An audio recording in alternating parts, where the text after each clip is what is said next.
My name is Aubrey Perez.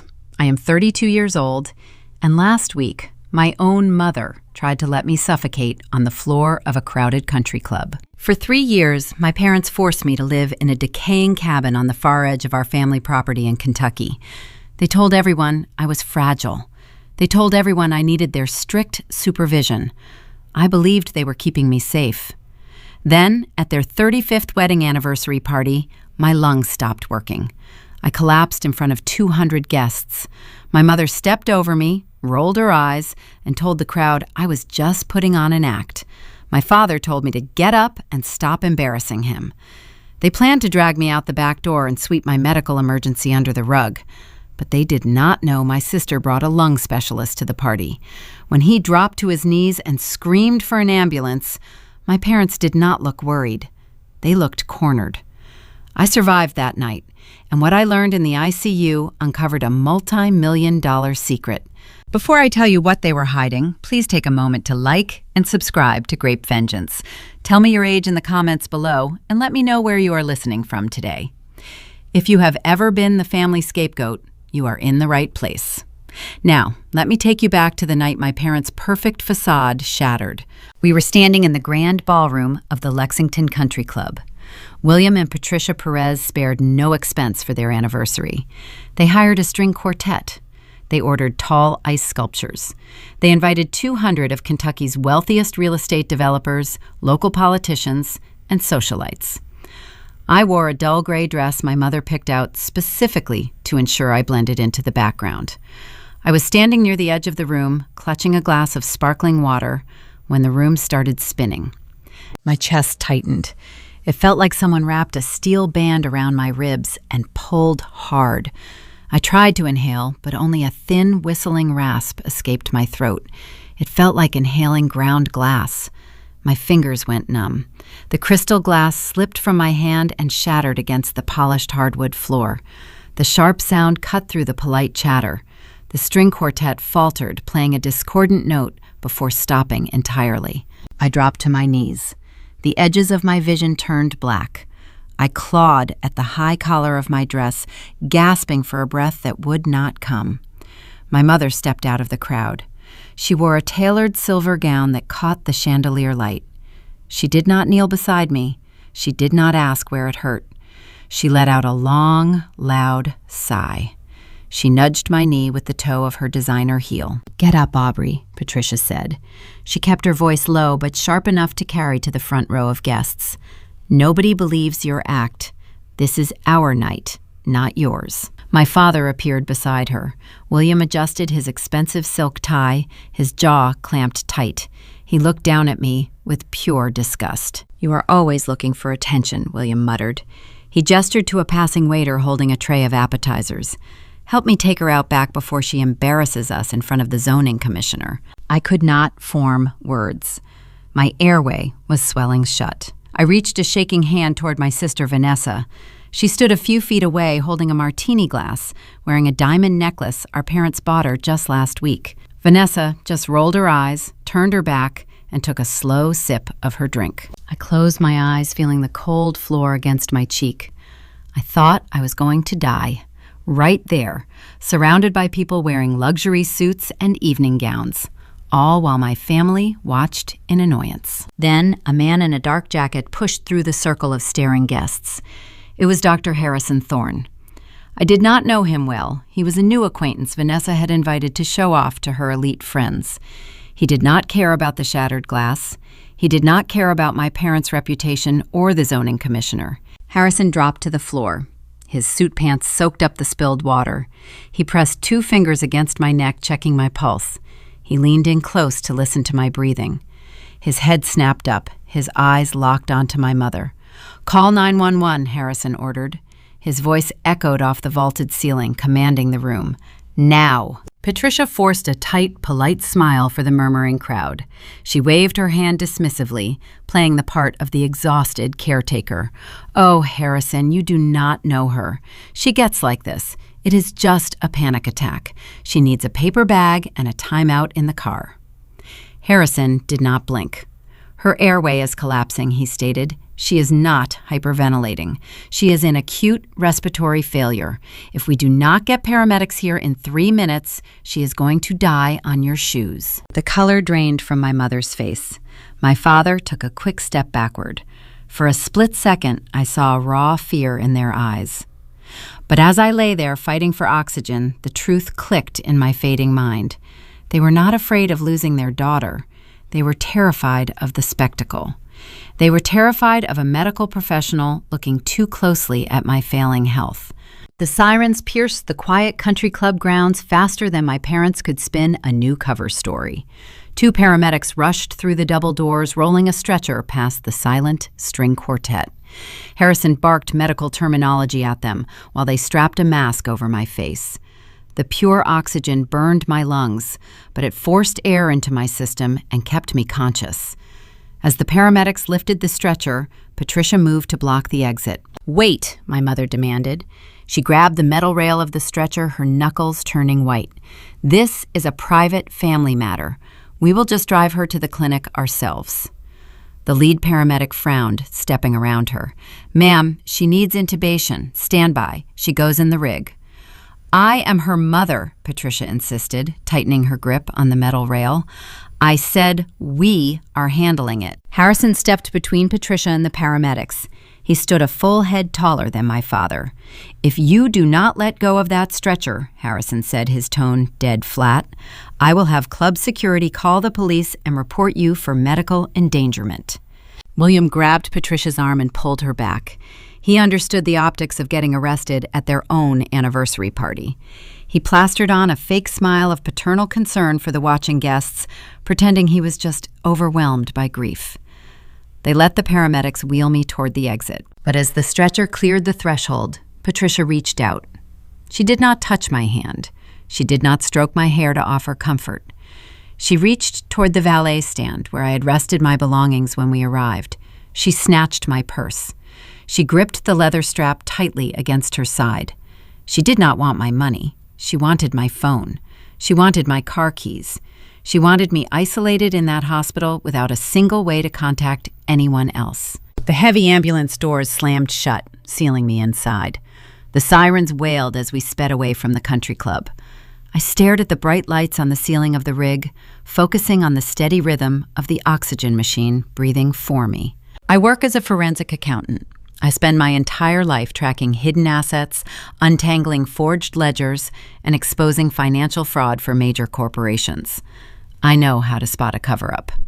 My parents did not want me in that hospital. They fought the paramedics to keep me away from a real doctor.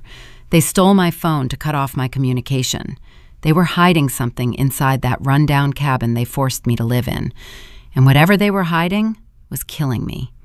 I closed my eyes, vowing that if I survived the night, I would audit my own family. The harsh, fluorescent lights of the intensive care unit burned my eyes.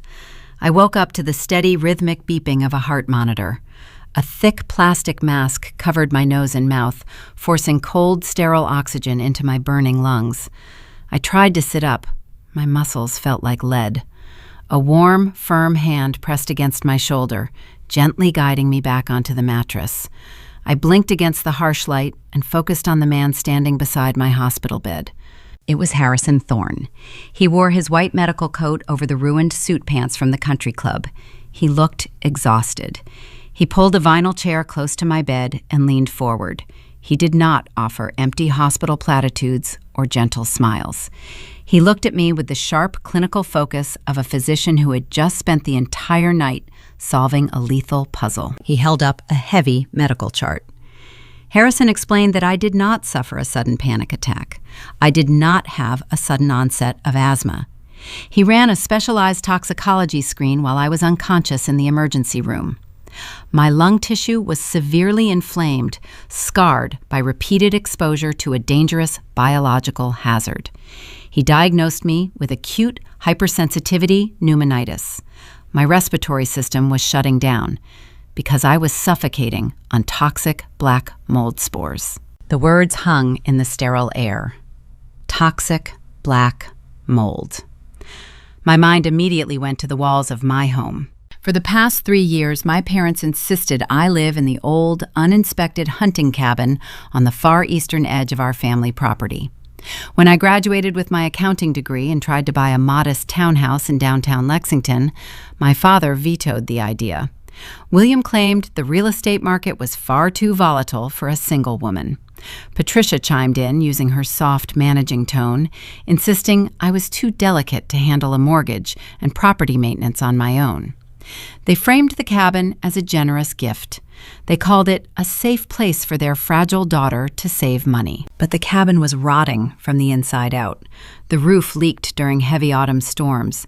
A damp, earthy smell constantly hung in the air, seeping into my winter coats and my hair.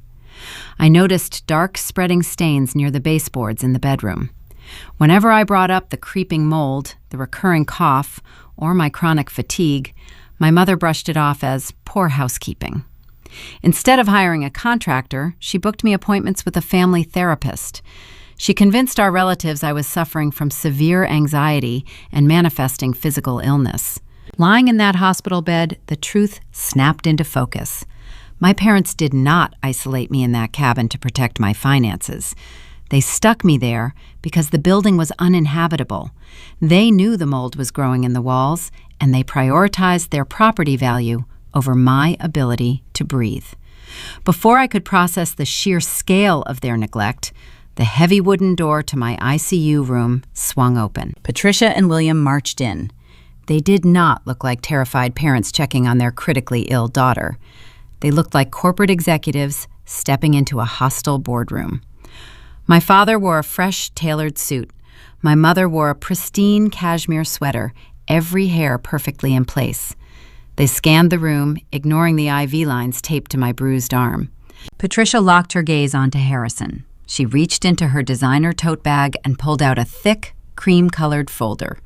She slapped the folder onto the rolling tray table at the foot of my bed. She informed the doctor that she brought my official medical history. She lowered her voice, adopting a tragic, sympathetic whisper. Patricia told Harrison that I had a long documented history of severe hypochondria and psychiatric delusions. She claimed my breathing episode at the country club was a hysterical reaction to forgetting my daily anxiety medication. She pointed to the folder, insisting it contained letters from previous counselors detailing my emotional instability. William stepped forward, towering over the foot of the bed. He did not ask how I felt. He did not look at the heart monitor tracking my pulse. He ordered Harrison to unhook the machines. My father stated that they were discharging me into their private care immediately. He claimed they arranged for a discreet psychiatric nurse to watch me at home. He used his booming, authoritative voice, the exact same tone he used to intimidate local zoning boards and building contractors. He expected the doctor to bow to his wealth and social influence. He wanted to drag me out of that hospital before any official state health reports were filed into the system. Harrison did not flinch. He picked up the cream-colored folder, glanced at the supposed psychiatric evaluations, and tossed it right back onto the metal tray table. The doctor stood up, crossing his arms. He informed my parents that I was suffering from severe environmental poisoning, not a psychological breakdown. He stated he was legally obligated to report the mold toxicity to the county health department. He told my father that the property where I lived required an immediate environmental hazard inspection by state authorities. The mention of a government inspection drained the color from my father's face. His jaw clamped shut. His hands curled into tight fists at his sides. I work as a forensic accountant. I spend my days tracking financial discrepancies, untangling forged ledgers, and exposing fraud. Lying in that bed, my brain bypassed the physical pain and went straight to the numbers. If my father, a veteran real estate developer, was sweating over a standard county health inspection of a tiny rural cabin, the cabin was not the real issue. The land was the issue. Real estate developers fear audits above all else. He was hiding a devastating financial truth connected to that specific parcel of earth, and a health inspector would uncover it. My mother stepped closer to the bed, her eyes flashing with pure panic. She reached out her manicured fingers, grazing the plastic strap of my oxygen mask. She told William they needed to take me out of this room right now. She thought I was powerless. She thought stealing my purse at the country club rendered me helpless. She assumed without my phone, I had no voice. She was wrong. I could not speak through the tight plastic mask, but my mind was perfectly clear. I reached past her arm and grabbed the small dry erase board resting on the bedside table. My hands shook from the heavy dose of steroids and adrenaline pumping through my veins, but my grip on the black marker was firm. I wrote 4 words on the whiteboard in large, bold letters. I held the board up for Harrison to read. It said, "Revoke all medical access." Harrison nodded. He pressed the red emergency call button on the wall behind my bed. My father realized the control was slipping through his fingers. He raised his voice, demanding the hospital administration step in. He threatened to sue the entire pulmonary department. He claimed he was my legal next of kin and possessed the ultimate authority over my treatment. The door swung open again. 2 broad-shouldered hospital security guards stepped into the room, flanking a senior floor nurse. Harrison did not raise his voice to compete with my father. He handed the whiteboard to the nurse. He instructed security to escort William and Patricia off the premises. He stated that the patient was lucid and had explicitly revoked their visitation rights and their medical proxy status. The lead security guard placed a firm hand on my father's shoulder, pointing a stern finger toward the hallway. Patricia tried to stage a final act of theatrical grief. She pressed her hand against her chest, letting out a sharp sob, begging the nurses to realize her daughter was just confused. She spun a frantic narrative, claiming the oxygen deprivation was clouding my judgment. The floor nurse ignored her performance entirely. The medical staff in the intensive care unit deal with real trauma every single day. They have 0 patience for wealthy socialites performing for an audience. The guards stepped closer, their posture stiffening, preparing to use physical force if necessary. William grabbed Patricia by the elbow. He realized his intimidation tactics held 0 weight inside a locked medical ward. He glared at me one last time, his eyes promising severe retaliation, before the guards marched them out into the bright corridor. The heavy door clicked shut, sealing them outside. The room fell quiet again. Harrison sat back down in the vinyl chair. He looked at the closed door, tapping his pen against his clipboard. He turned to me, his expression grim and pragmatic. He warned me that wealthy men who hide secrets do not surrender simply because they lose one argument in a hospital room. If my parents could not control my medical chart, they would use the legal system to strip away my rights entirely. 48 hours passed. The heavy steroids did their job. My airway opened. The burning in my chest faded to a dull ache. I sat up in my hospital bed, staring at the sterile white walls, listening to the hum of the oxygen machine. I thought the worst part was over. I assumed surviving the suffocation was the hardest battle I would face that week. I underestimated my father. The heavy wooden door creaked open. A hospital administrator walked into the room. He wore a rumpled gray suit and carried a thick stack of legal documents. He did not make eye contact. He stared at his clipboard, shifting his weight from one foot to the other. He approached the foot of my bed and cleared his throat. He stated that the hospital legal department received an emergency court filing that morning. I reached out and took the papers from his shaking hand. The bold black text on the front page made my stomach drop. It was a formal petition for a temporary medical conservatorship. William Perez filed an emergency motion with a local judge. My father claimed I suffered a severe mental breakdown at the country club. The document stated I was a danger to myself and I actively refused necessary psychiatric care. He demanded the state grant him full legal authority over my medical decisions. He wanted the power to transfer me to a private, locked psychiatric facility of his choosing. The strategy was terrifyingly brilliant. My father did not care about my mental health. He cared about the county health department. If a state inspector tested the toxic mold inside that rundown cabin, the authorities would flag the property. A single hazardous property violation triggers a mandatory environmental audit of an entire real estate portfolio. William owned dozens of residential complexes across Kentucky. An audit would expose every cut corner, every unpermitted renovation, and every bribe he handed to local zoning officials. He needed to silence me. He needed a judge to declare me legally incompetent so he could dismiss the mold poisoning as the delusion of a crazy woman. The floor nurse walked in to check my vitals. She saw the pale look on my face. She knew my parents stole my purse during the ambulance transfer. She quietly handed me a hospital tablet, whispering that she logged into my cloud account so I could reach out to friends. I thanked her. The screen lit up with a flood of notifications. I opened a direct message from my sister. Vanessa did not ask if I was breathing on my own yet. She did not ask if I needed clothes or a toothbrush. She sent a long block of text complaining about the country club deposit our parents lost because the party ended early. Vanessa is 3 years younger than me. She lives in a luxury downtown penthouse. William pays her mortgage, her car lease, and her premium credit card bills. She spends her days attending charity luncheons and posting curated photos of her perfect life. Our parents treated her like a prized jewel, while they forced me to live in a rotting cabin. Vanessa typed that my selfish behavior was causing our mother undue stress. She called me an ungrateful burden. She demanded I sign whatever paperwork our father presented so the family could move past this embarrassment. I stared at the glowing screen.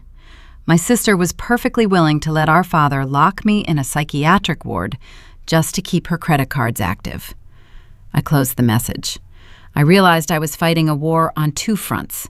I needed legal armor.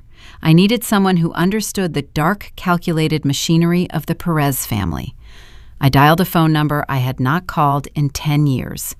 I called Aunt Beatrice. Beatrice is my mother's older sister. She spent 40 years working as a ruthless estate lawyer in Louisville. She retired a decade ago after a vicious falling out with Patricia. Beatrice always saw right through my mother's polite managing facade. She recognized the toxic rot underneath the country club memberships. When Beatrice warned Patricia about William's shady real estate practices, Patricia banned her from our home. I grew up believing Beatrice was a bitter, jealous woman. Now sitting in a hospital bed, holding a conservatorship petition, I realized Beatrice was the only honest person in my bloodline. She answered on the second ring. I quickly explained the mold diagnosis, the stolen purse, and the emergency court filing. Beatrice did not gasp. She did not offer sweet, useless sympathy. She asked for my room number and told me to sit tight. An hour later, Beatrice marched into the intensive care unit. She wore a sharp navy blazer and carried a worn leather briefcase. Her silver hair was pulled back into a tight bun. She possessed a steely, unbothered glare that made the hospital staff step out of her way. She walked straight to my bedside, dropped her briefcase onto the mattress, and pulled out a heavy metal notary seal. Beatrice read through my father's court petition. A cold, knowing smile spread across her face. She pulled a pen from her pocket and handed it to me. She produced a fresh stack of legal documents from her briefcase. She explained that a temporary conservatorship relies on the illusion of a helpless patient. We were going to shatter that illusion. She drafted an irrevocable medical power of attorney. The document explicitly blocked William and Patricia from receiving any information about my health. It designated Beatrice as my sole proxy, granting her the legal authority to fight my father in court. I took the pen. The ink flowed smooth across the crisp white paper. I signed my name on the dotted line. Beatrice stamped the pages with her heavy notary seal. The loud metallic crunch echoed in the quiet room. It sounded like a vault locking shut. I finally had a shield. We did not have to wait long to test it. Less than 20 minutes later, heavy footsteps echoed in the hallway. William strutted into my hospital room. He brought a guest. A slick corporate lawyer in a custom-tailored suit stood right behind him. My father expected to find me crying, confused, and desperate for his approval. He planned to bully me into signing a medical waiver before the judge reviewed the case. William stopped dead in his tracks. His arrogant smirk vanished. He stared at the woman sitting in the vinyl chair next to my bed. Beatrice crossed her legs and folded her hands in her lap. She looked up at my father with the bored expression of a predator watching a very slow mouse. "Hello, William," Beatrice said, her voice dripping with venom. "You look terrible. Real estate stress must be catching up with you." My father ignored her. He turned to his slick lawyer, pointing a shaking finger at me. "Give her the paperwork," William demanded. "She needs to sign the voluntary psychiatric admission forms right now." The lawyer stepped forward, holding out a pen. Beatrice stood up. She did not raise her voice. She intercepted the lawyer, blocking his path to my bed. She reached into her blazer and handed him the notarized medical proxy we just signed. She also handed him a formal legal rejection notice regarding the conservatorship petition. The lawyer adjusted his glasses. He read the documents. His posture deflated. He turned to my father, shaking his head. The lawyer explained that the emergency motion was dead on arrival. I was declared legally sound by the attending physician, and I now possessed independent legal counsel. My father had zero medical authority over me. The hospital would not honor his requests, and a judge would throw out his petition by the end of the day. William realized his psychological trap had failed. He could not erase my diagnosis. He could not stop the health department from inspecting the toxic cabin. His chest heaved. The veins in his neck bulged against his silk collar. He glared at Beatrice, then shifted his cold, dead eyes to me. He dropped the act of the concerned parent. The mask slipped, revealing the ruthless businessman underneath. William stepped close to the bed, gripping the metal rail. He lowered his voice to a dangerous, threatening register. He told me that if I wanted to play legal games, he would teach me the rules. He reminded me that he held deep connections with every major accounting firm in the state. He promised to freeze my assets, ruin my professional reputation, and ensure I never worked in Kentucky again. He vowed to crush me until I crawled back to him, begging for help. He turned on his heel and stormed out of the room, his lawyer trailing behind him like a frightened dog. Beatrice watched the door swing shut. She packed her notary seal back into her worn leather briefcase. She looked at me, her eyes narrowing with calculated focus. The battle over my medical chart was finished, but William just declared an all-out financial war, and I needed to gather my ammunition before he struck the first blow. Beatrice drove me straight from the hospital discharge bay to an extended stay hotel in downtown Lexington. She booked the suite under her own credit card, ensuring my father could not track the location through my bank statements. I walked into the room and took my first deep breath of unfiltered air in 3 years. There was no damp, earthy smell. There were no dark stains hiding behind the baseboards. The air conditioning hummed crisp and clean. I sat on the edge of the firm mattress, letting the stillness wash over me. The physical relief was immediate, but the peace lasted exactly 10 minutes. My cell phone started vibrating on the nightstand. It did not ring once. It buzzed in a relentless, continuous rhythm. A barrage of notifications lit up the screen. During the 3 days I spent fighting for oxygen in the intensive care unit, my mother had been busy. Patricia realized William failed to secure the medical conservatorship. They could not legally lock me away to hide the toxic mold diagnosis. So Patricia pivoted to her specialty. She launched a coordinated social strike. If my father controlled the family bank accounts, my mother controlled the Kentucky Social Registry. She treated gossip like a weapon, deploying whispers to assassinate reputations. I picked up the phone. The screen displayed dozens of messages from extended family members, local business owners, and people I had not spoken to since college. None of them asked about my lungs. None of them mentioned the country club. A text from my uncle read, "We are praying you find the strength to conquer your demons." A message from a former college roommate said, "There is no shame in seeking help. We love you." I stared at the glowing words, my brow furrowing in confusion. Then the pieces clicked into place. Patricia had woven a masterful, devastating lie. She spent the last 48 hours calling every influential person in our social circle, crying crocodile tears, spinning a tragic tale. She told them my collapse at the anniversary party was not a respiratory emergency. She claimed it was a drug overdose. It was the perfect cover story. By branding me an unstable addict, she discredited anything I might say about the unsafe living conditions at the cabin. If I told people my parents were poisoning me with black mold, society would write it off as the paranoid rambling of a substance abuser. She painted herself as the heartbroken, long-suffering mother, shielding the family from my destructive choices. A sharp knock at the hotel door interrupted my thoughts. I looked through the peephole. A delivery driver, holding a generic glass vase, stood in the hallway. I cracked the door open and accepted the arrangement. It was a tight bundle of white carnations. I pulled the small envelope from the plastic stake. The card was from my cousin Linda.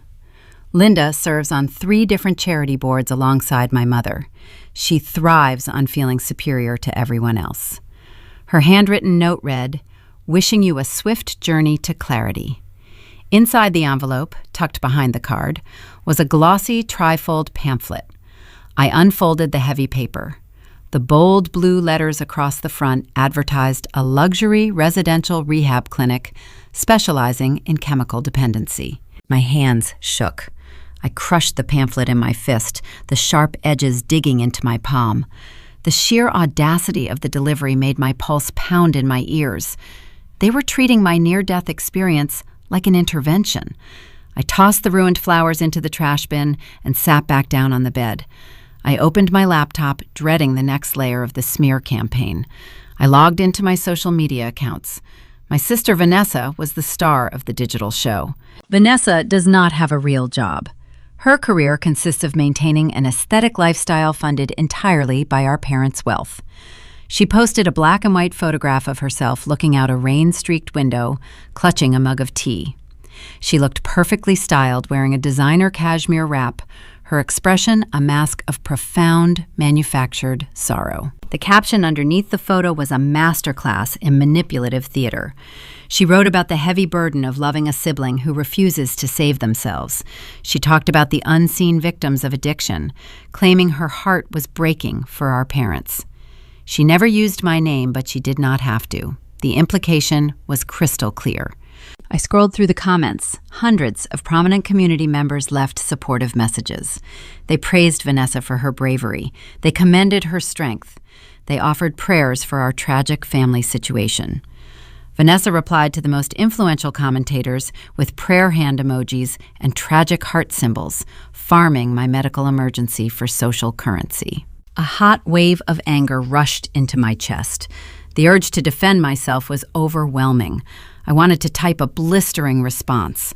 I wanted to post pictures of my medical chart, screaming the truth into the digital void.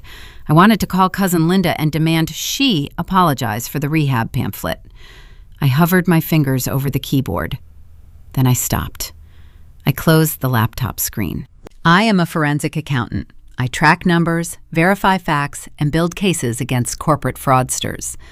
The first rule of dealing with a manipulator is understanding that they thrive on your reaction. If I posted a frantic defense online, my mother would use my anger as proof of my instability. She would tell her friends to look at how erratic Aubrey is behaving. If I yelled, I handed them ammunition. Silence is the only boundary a controller cannot breach. I picked up my cell phone and dialed the hospital records department instead. I navigated the automated menus until a clerk answered. I kept my tone polite and steady. I provided my patient identification number and made a specific request. I did not ask for my general chart. I asked for the certified toxicology screening Harrison ordered when I arrived in the emergency room. An hour later, the Hotel Business Center printer churned out 3 pages of official medical records. The documents bore the raised seal of the hospital and the digital signature of the attending toxicologist. I read down the columns. The results for narcotics, amphetamines, barbiturates, and every other illicit substance were clearly marked with a bold black negative. My system was pristine. The only foreign substance in my blood was elevated histamine levels from fighting off lethal fungal spores. I did not text a picture of the report to my mother. I did not email it to Vanessa or cousin Linda. Unveiling your evidence prematurely allows the guilty party to invent a new lie. I walked to the local office supply store down the street. I purchased a heavy-duty legal binder, a box of clear sheet protectors, and a set of index tabs.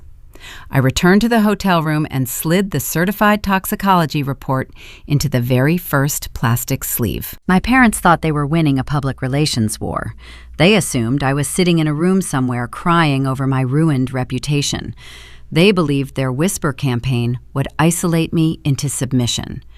They were utterly unaware that I was treating their smear campaign like a financial audit. Every text message they sent, every floral delivery they coordinated, and every dramatic social media post they published was just another transaction in their ledger of fraud. They were digging their own social grave with every lie they whispered. I decided to hand them a bigger shovel. Let them build their false narrative. Let them convince the entire Kentucky social circuit that I was a broken addict. When the time came to reveal the truth, the height of their lies would only make their public fall more devastating. I placed the heavy binder on the desk. The toxicology report was a perfect shield, but it was not a sword. To go on the offensive, I needed the real ledgers. I needed the physical accounting files I kept locked in a filing cabinet back at the toxic cabin. My parents thought the mold was the biggest secret hidden on that property. They did not realize my locked files contained a decade of their shady financial transactions. I grabbed my car keys from the nightstand. I needed to get to that rotting cabin and retrieve my paperwork before my father realized what I actually knew. I steered my sedan down the winding 2-lane highway, leaving the paved streets of downtown Lexington. The afternoon sun beat down on the dashboard, warming my hands on the steering wheel. I turned onto the private gravel road leading to the Perez family estate. My parents lived in a sprawling colonial mansion at the center of the acreage, surrounded by manicured lawns and pristine white fences. The cabin they assigned to me sat hidden a mile away, tucked behind a thick grove of dying pine trees where no country club guests would ever see it. The tires crunched over the deep ruts in the dirt driveway. I expected the property to be empty. I needed to grab my forensic accounting ledgers and a few changes of clothes before plotting my next legal move. Instead, a gleaming white luxury sport utility vehicle sat parked near the sagging front porch. I recognized the custom license plate instantly. It belonged to my sister. Vanessa despised dirt. She refused to wear shoes that cost less than half my monthly salary. Seeing her vehicle parked in the thick mud outside a rotting structure meant my father offered a significant financial incentive to drag her out here. I shifted my vehicle into park but left the engine running. I did not open my door. Through the smeared windshield, I watched the heavy wooden front door of the cabin kick open. William marched out. He carried a thick black trash bag in one hand and a stack of my color-coded accounting binders in the other. Vanessa trailed behind him, holding a plastic storage bin filled with my personal tax documents and professional work files. My breath caught in my throat. Both my father and my sister wore industrial-grade respirator masks tightly strapped over their faces. They knew. The visual proof hit me harder than the clinical diagnosis in the hospital. My parents spent the last 3 years calling me a hypochondriac. They told every relative the musty smell in my clothes was just old wood and poor housekeeping. Yet here they were, protecting their own lungs before daring to step inside my bedroom. They were fully aware the air inside that cabin was toxic. The old version of Aubrey would have thrown the car door open. The fragile daughter they raised would have run across the wet grass, begging them to leave her belongings alone. She would have demanded an explanation for the masks. I gripped the steering wheel, feeling the smooth leather under my palms. My forensic training kicked in. You do not interrupt a crime in progress to ask for an apology. You document it. I reached into my center console and grabbed my smartphone. I swiped the screen, opened the camera application, and pressed record. I zoomed in on the porch. The high-definition lens captured Vanessa tossing my tax returns into the open trunk of her vehicle. It captured William shoving my intricate forensic ledgers into the trash bag. They were not packing my clothes. They ignored my electronics and my jewelry box. They were systematically hunting down every single scrap of paper I kept in that house. They wanted to erase my financial history. The glare of the afternoon sun hit my windshield. William squinted toward the driveway. He spotted my sedan idling near the tree line. He dropped the trash bag into the mud. His eyes widened above the edge of his white mask. He ripped the respirator off his face, tossing it onto the porch, and stormed across the overgrown lawn. I locked my doors. The heavy click echoed in the quiet cabin interior. William reached my vehicle and grabbed the door handle, pulling hard. It did not budge. He slapped his open palm against the driver's side window. The glass rattled inside the door frame. "Open this door right now," William ordered. His voice sounded muffled, but sharp through the glass. He slapped a crumpled piece of paper against the window. It was a pre-typed liability waiver. "Hand over the physical keys, Aubrey," he shouted. "You are trespassing on my property. Sign this release form and walk away. If you fight me, I will have the sheriff arrest you for unlawful entry before sunset." I looked at the man who raised me. His face flushed a deep, angry red. His chest heaved. He looked desperate. I did not flinch. I did not roll down the window to argue about who owned the land. I knew the deed sat in his corporate trust. Arguing about property rights on a dirt road is a losing battle. I kept my phone aimed directly at his face. The red recording light blinked steadily, capturing his flushed cheeks and the legal waiver pressed against the glass. I pushed the window button, lowering the glass exactly 1 inch. "You are actively destroying evidence of a documented health hazard," I said. My voice remained flat and calm, showing zero emotion. "You are stealing my professional work files. Smile for the camera, Dad. The county health inspector will love this footage." Before he could wedge his fingers into the narrow gap, I rolled the window up tight. I shifted the transmission into reverse. I tapped the gas pedal. The tires spun in the mud for a fraction of a second before catching the gravel. I backed down the long driveway, leaving my father standing ankle-deep in a puddle, screaming unheard threats into the humid Kentucky air. I pulled onto the main highway and parked on the shoulder. My heart thumped against my ribs, but my mind raced with cold, analytical clarity. I opened my email and attached the high-definition video file. I typed Aunt Beatrice into the recipient line and pressed send. I added a short text message telling her to save the footage to an offline hard drive. I stared at the confirmation screen. The narrative my father tried to build was falling apart. If William only wanted to hide the toxic mold, he would have brought a demolition crew or gallons of industrial bleach. He would have ripped out the drywall. Instead, he brought my sister to help him carry away heavy boxes of financial spreadsheets. The desperation in his eyes told a different story. My files contained something far more dangerous to him than environmental negligence. For the past year, I brought home physical copies of local property tax records to study for my senior certification exams. I used the Perez family holdings as practice models because the public data was easily accessible through the county clerk office. I ran his zoning permits, his LLC registrations, and his commercial tax returns through my forensic software, just to practice finding hidden money. William was terrified I found an anomaly in his math. He realized my professional skills were the true threat to his empire. He knew I could read the numbers he spent decades burying. I put the car in drive and headed back toward the downtown hotel. I understood his strategy now. If he could not physically intimidate me in a muddy driveway, and he could not legally lock me in a psychiatric ward, he would strike the one place where I held the most power. He would attack my career. He needed to sever my income so I could not afford to fight him in court. My cell phone chimed in the passenger seat. I glanced at the screen at a red light. It was an urgent calendar invitation from the managing partner at my accounting firm.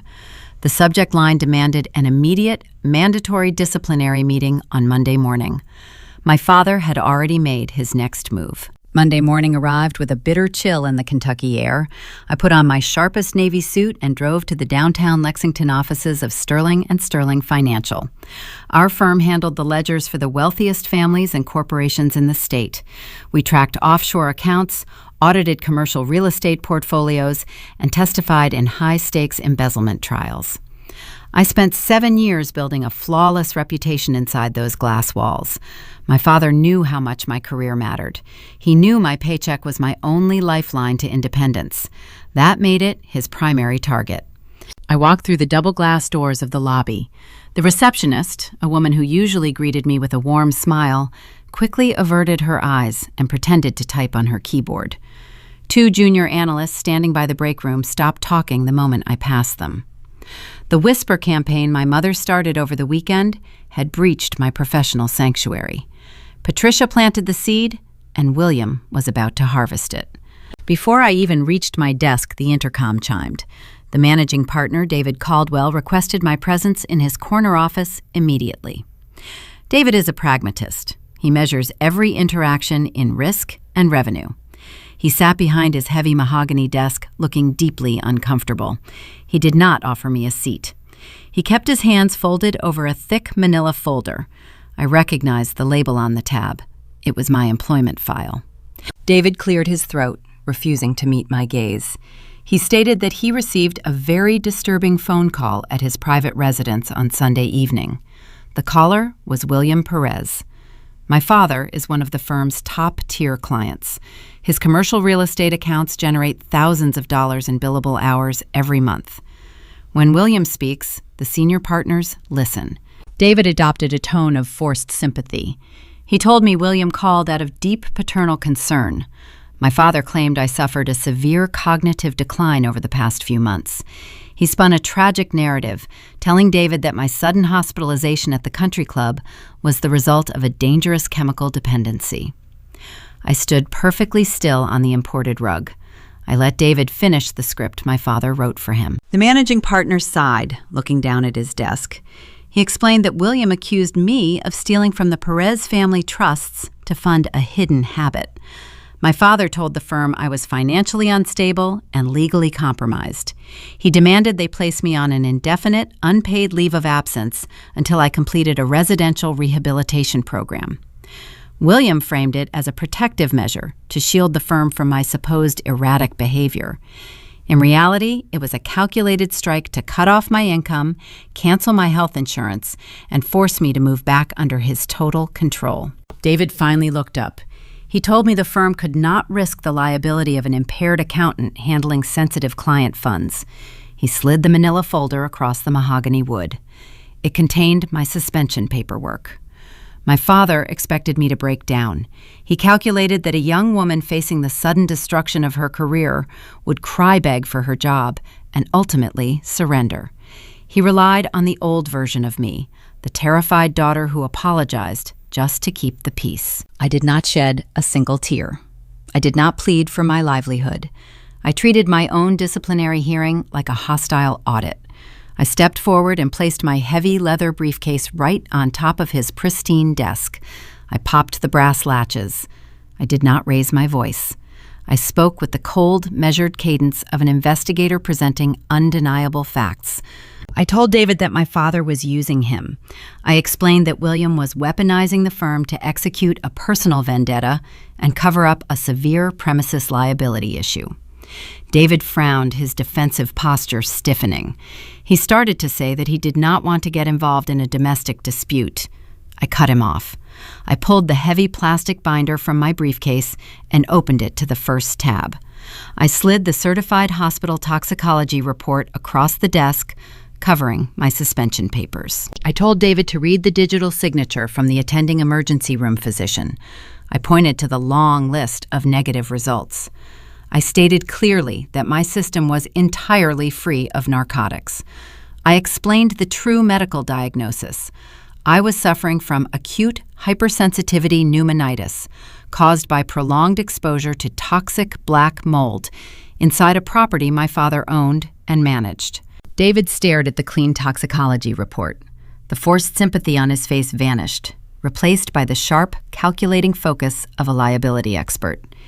He realized the narrative William fed him was a documented lie. I was not finished. I pulled my smartphone from my jacket pocket. I opened the video file I recorded the previous afternoon. I turned the screen toward David and pressed play. The high-definition footage filled the quiet office. David watched my father and my sister wearing industrial-grade respirator masks. He watched William drag heavy trash bags full of my physical accounting ledgers across a muddy lawn. I paused the video right on my father's terrified, flushed face as he banged against my car window. I kept my tone conversational. I informed my boss that William was currently destroying evidence of a health hazard. Furthermore, he was illegally seizing my personal financial records. I let the silence hang in the air for 5 seconds. Then I delivered the final, devastating blow to my father's strategy. I looked David right in the eye. I warned him that William was terrified of my forensic accounting skills. My father knew I brought home copies of his public property tax records to study for my certification exams. I told David that William was trying to silence me before I scrutinized the family ledgers too closely. I advised the managing partner to consider the legal peril William was dragging the firm into. If David suspended me based on a fabricated medical crisis, the firm would become an active participant in my father's fraud and intimidation campaign. The temperature in the room seemed to drop 10 degrees. David Caldwell did not build a prestigious accounting firm by taking foolish risks. He understood the lethal threat of aiding a client in a criminal cover-up. He looked at the pristine toxicology report. He looked at the paused video showing a wealthy real estate developer wearing a hazmat mask while stealing documents. The math was simple. William was a lucrative client, but protecting him was a fast track to a federal subpoena. David picked up the manila folder containing my suspension paperwork. He ripped the documents in half and tossed them into his recycling bin. He stood up and extended his hand. He apologized for the ambush. David assured me my job was entirely secure. He promised to place a strict digital firewall around my employee accounts, ensuring no one from the outside could access my work or disrupt my clients. Then he picked up his desk phone. He pressed a button connecting him to the senior legal counsel for the firm. I stood in the office and listened as David initiated the immediate termination of the Perez family accounts. He ordered the legal department to box up every file, every ledger, and every tax return associated with William. He instructed them to sever all ties and send a formal disengagement letter via certified courier before noon. My parents' attempt to starve me into submission failed. Instead of stripping my income, William managed to get himself fired by the most powerful accounting firm in Kentucky. He lost his primary financial shield. He pushed me to the edge, expecting me to fall, but he only managed to hand me the high ground. I thanked David, packed my briefcase, and walked out of the corner office with my head held high. The whispers in the bullpen did not matter anymore. I had secured my livelihood and verified my father's desperation. I returned to my desk, my mind racing with new variables. William risked his reputation to steal my physical files from the muddy cabin. He thought he destroyed my ability to investigate him. He did not know I spent the last 3 years digitizing every single document I touched. The physical binders he threw into the trash bag were useless copies. The real data lived on a secure cloud server, encrypted and safe. I sat down at my computer and typed in my master password. I needed to see exactly what William was trying to hide in those tax records. If he was willing to fake a psychiatric crisis and risk his corporate accounting representation just to stop me from reading the numbers held the key to his destruction. My cell phone buzzed on the desk. It was a text message from Aunt Beatrice. She told me to leave the office on my lunch break and meet her at her house immediately. She promised she had something to show me, something that predated the toxic cabin by decades. The war over my medical chart and my career was just a distraction. Beatrice was about to pull back the curtain on the real reason my parents hated me. I navigated my car through the midday Lexington traffic and merged onto the highway heading toward Louisville. My mind cataloged the morning events. My father tried to destroy my career. He failed. My boss fired him instead. William was bleeding leverage, but I still did not know the core motive behind his panic. I needed to see whatever evidence my aunt promised me. Beatrice lived in a sharp brick house lined with neat hedges. She did not waste time with small talk when I walked through her front door. She handed me a glass of iced tea and pointed toward her home office. Her study smelled like old paper and lemon polish. A heavy steel fireproof safe sat in the corner of the room. Beatrice spun the combination dial with practiced precision. The heavy metal door clicked open. She reached inside and retrieved a thick manila envelope. The paper looked weathered, yellowing slightly around the edges. She dropped the envelope onto her mahogany desk. She instructed me to sit down and read the first page. I slid a thick stack of legal documents out of the envelope. The heavy bond paper carried the official seal of the state of Kentucky. The bold text at the top declared it an irrevocable living trust. The date stamped on the corner read October 14th, 1998. I was 6 years old when a lawyer drafted these pages. I scanned the first paragraph and saw my grandfather's signature at the bottom. My grandfather died when I was 10. For my entire life, my parents painted him as a tragic failure. William claimed the old man gambled away his fortune on bad real estate deals and cheap horses. Patricia often used him as a cautionary tale, warning me that financial ruin ran in our bloodline. They told everyone he passed away with nothing but debts. Beatrice watched my eyes track across the page. She took a sip of her tea and stated that my parents lied to me for 2 decades. She explained that my grandfather never touched a poker table. He was a brilliant, hard-working man who built a lucrative empire in the Kentucky bourbon industry. The gambling addict was actually my father. William racked up hundreds of thousands of dollars in hidden debts before I was even born. My grandfather knew William would liquidate any inheritance to cover his bad bets. He knew William would bankrupt the family. I turned to the second page of the document. My forensic training took over. I stopped reading the legal jargon and focused strictly on the asset inventory. The numbers leaped off the page. My grandfather did not die broke.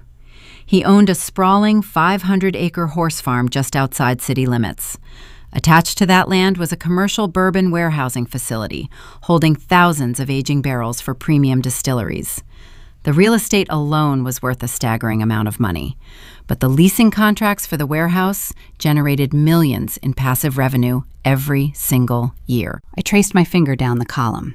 I found the beneficiary clause. My breath caught in my throat. William was not the heir. Vanessa was not included in the inheritance. The trust named me as the sole legal beneficiary of the entire estate. My grandfather bypassed his own son to protect the land. The document outlined a strict set of rules. William and Patricia were appointed as temporary stewards. Their only job was to manage the property taxes and collect a modest management fee until I came of age. The trust dictated that full ownership of the land, the warehouse, and all accumulated profits must transfer to me on my 30th birthday. I looked up from the desk. I am 32 years old. The reality of their deception crashed over me like freezing water. My parents hijacked my birthright. They hid the existence of the trust for 2 years past the legal transfer date. They were siphoning the warehouse profits to fund their extravagant lifestyle. Every round of golf at the country club, every tailored suit my father wore, and every piece of diamond jewelry my mother flaunted was paid for by my inheritance. My sister Vanessa lived in a downtown penthouse with zero income. The money paying her luxury mortgage was stolen directly from my trust fund. I looked back down at the property map attached to the back of the trust. A small square on the eastern edge of the 500 acres caught my eye. The label read, Estate Manager Quarters. My stomach plummeted. It was the rotting, toxic cabin. My parents never gifted me a place to live. They forced me to occupy the only decaying building on an estate I already owned. By keeping me isolated on the edge of the property, they controlled my movements. They watched my mail. They ensured I never received the official state tax notices proving I held the title to the land.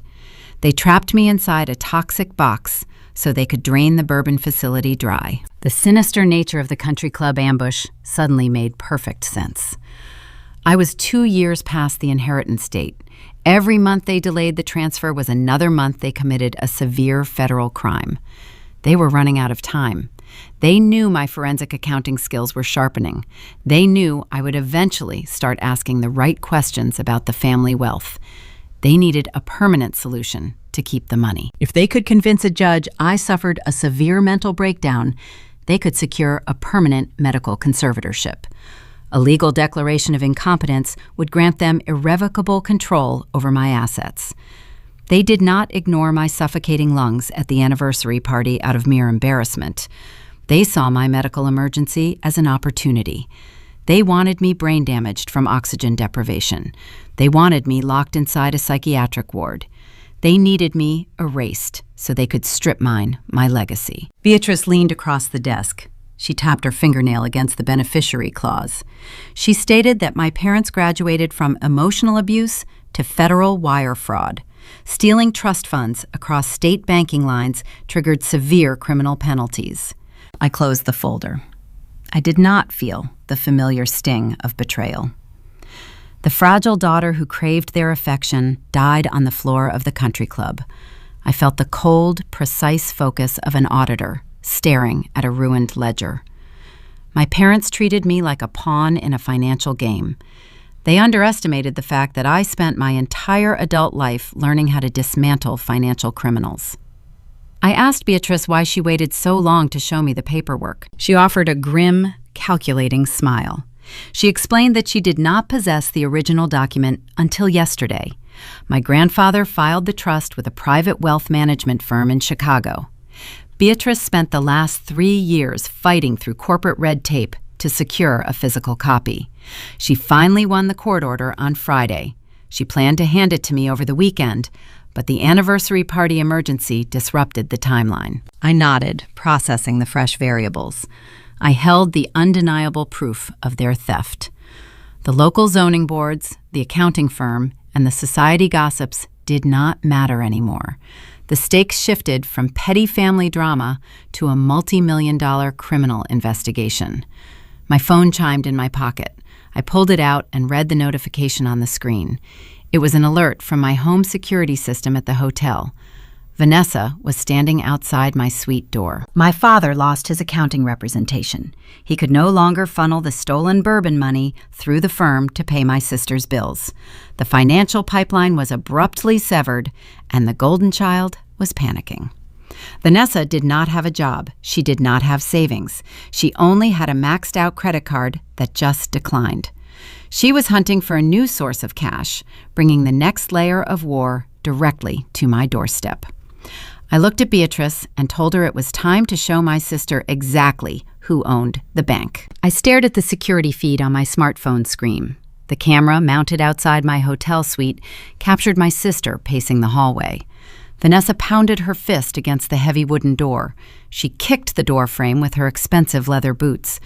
When nobody answered, she pulled out her phone, typed a frantic message, and stomped away toward the elevators. I set my phone down on the mahogany desk. I looked across the room at my aunt.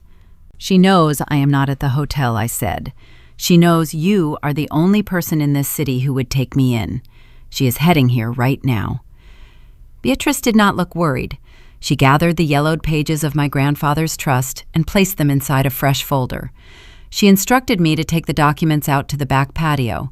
She told me to use my laptop and my portable scanner to digitize every single page before my sister arrived. I walked through the kitchen and pushed open the sliding glass door. The backyard was a quiet oasis.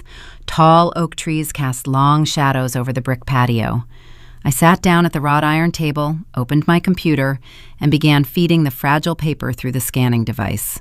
Vanessa is 3 years younger than me, but she lived a lifetime of privilege I never experienced. While my parents forced me to scrub the baseboards in that rotting cabin, Vanessa lived in a downtown penthouse. Our father paid her mortgage, her car lease, and her premium credit card bills. She spent her days attending charity luncheons and posting curated photos of her perfect life. Her entire identity was anchored to our parents' wealth. Now that wealth was suddenly inaccessible. The accounting firm severed ties with my father. His primary accounts were frozen under a strict internal review. The financial pipeline keeping my sister afloat was abruptly cut off. The golden child was running out of money. And desperation makes entitled people very reckless. 10 minutes later, the screech of tires echoed from the front driveway.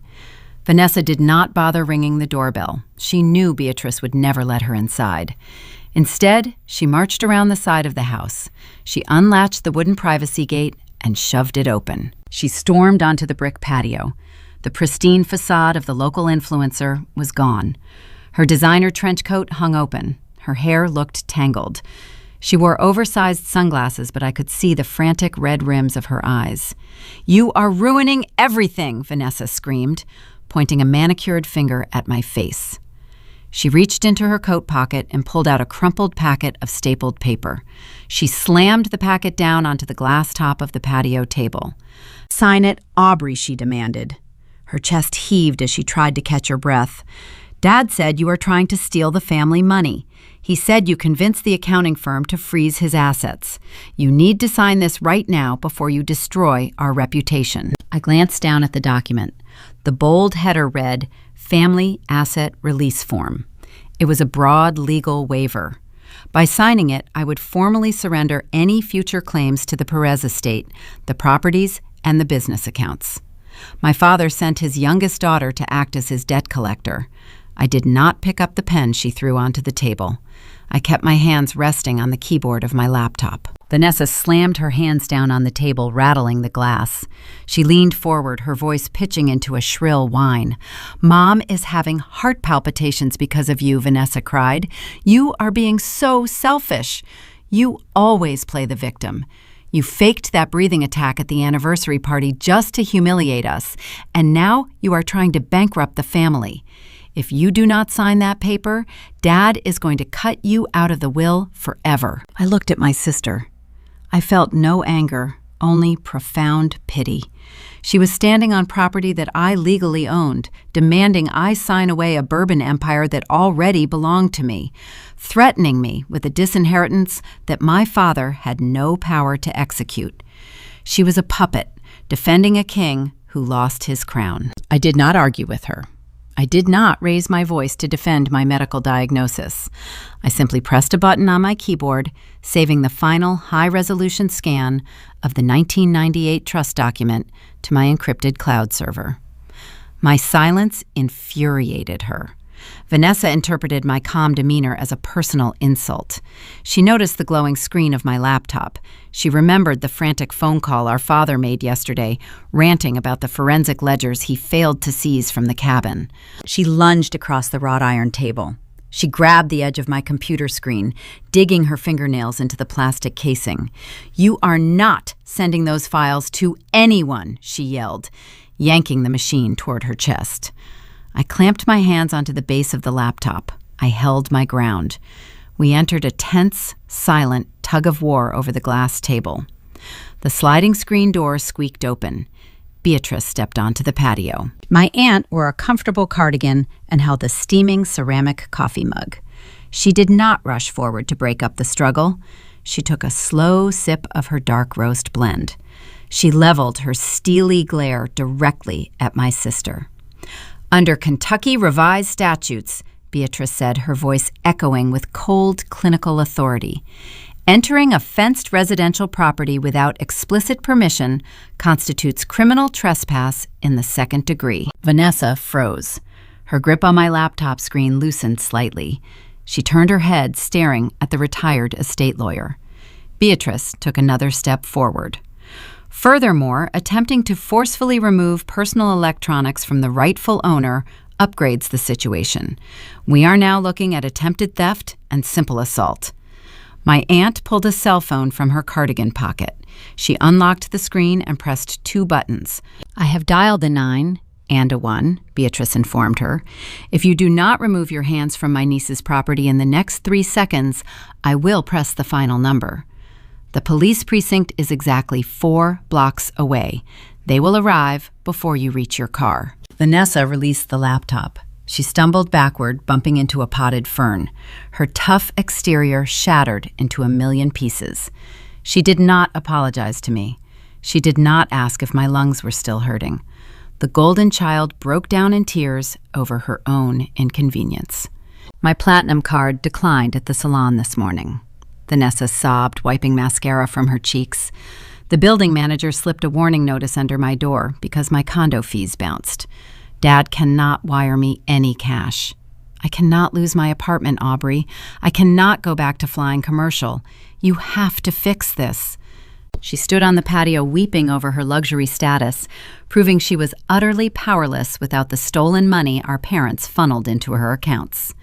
She did not care about the toxic mold. She did not care about family loyalty. She only cared about the credit limit. I pulled the laptop toward my chest and closed the lid. I secured the digitized copies of the Grandfather Trust. "The Bank of Aubrey is closed," I said.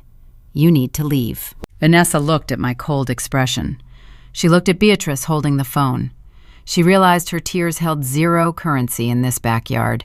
She turned around and ran toward the wooden gate, her designer boots slipping on the damp brick. The gate slammed shut behind her. A moment later, her luxury vehicle sped away down the quiet suburban street. Beatrice walked over and sat in the chair opposite me.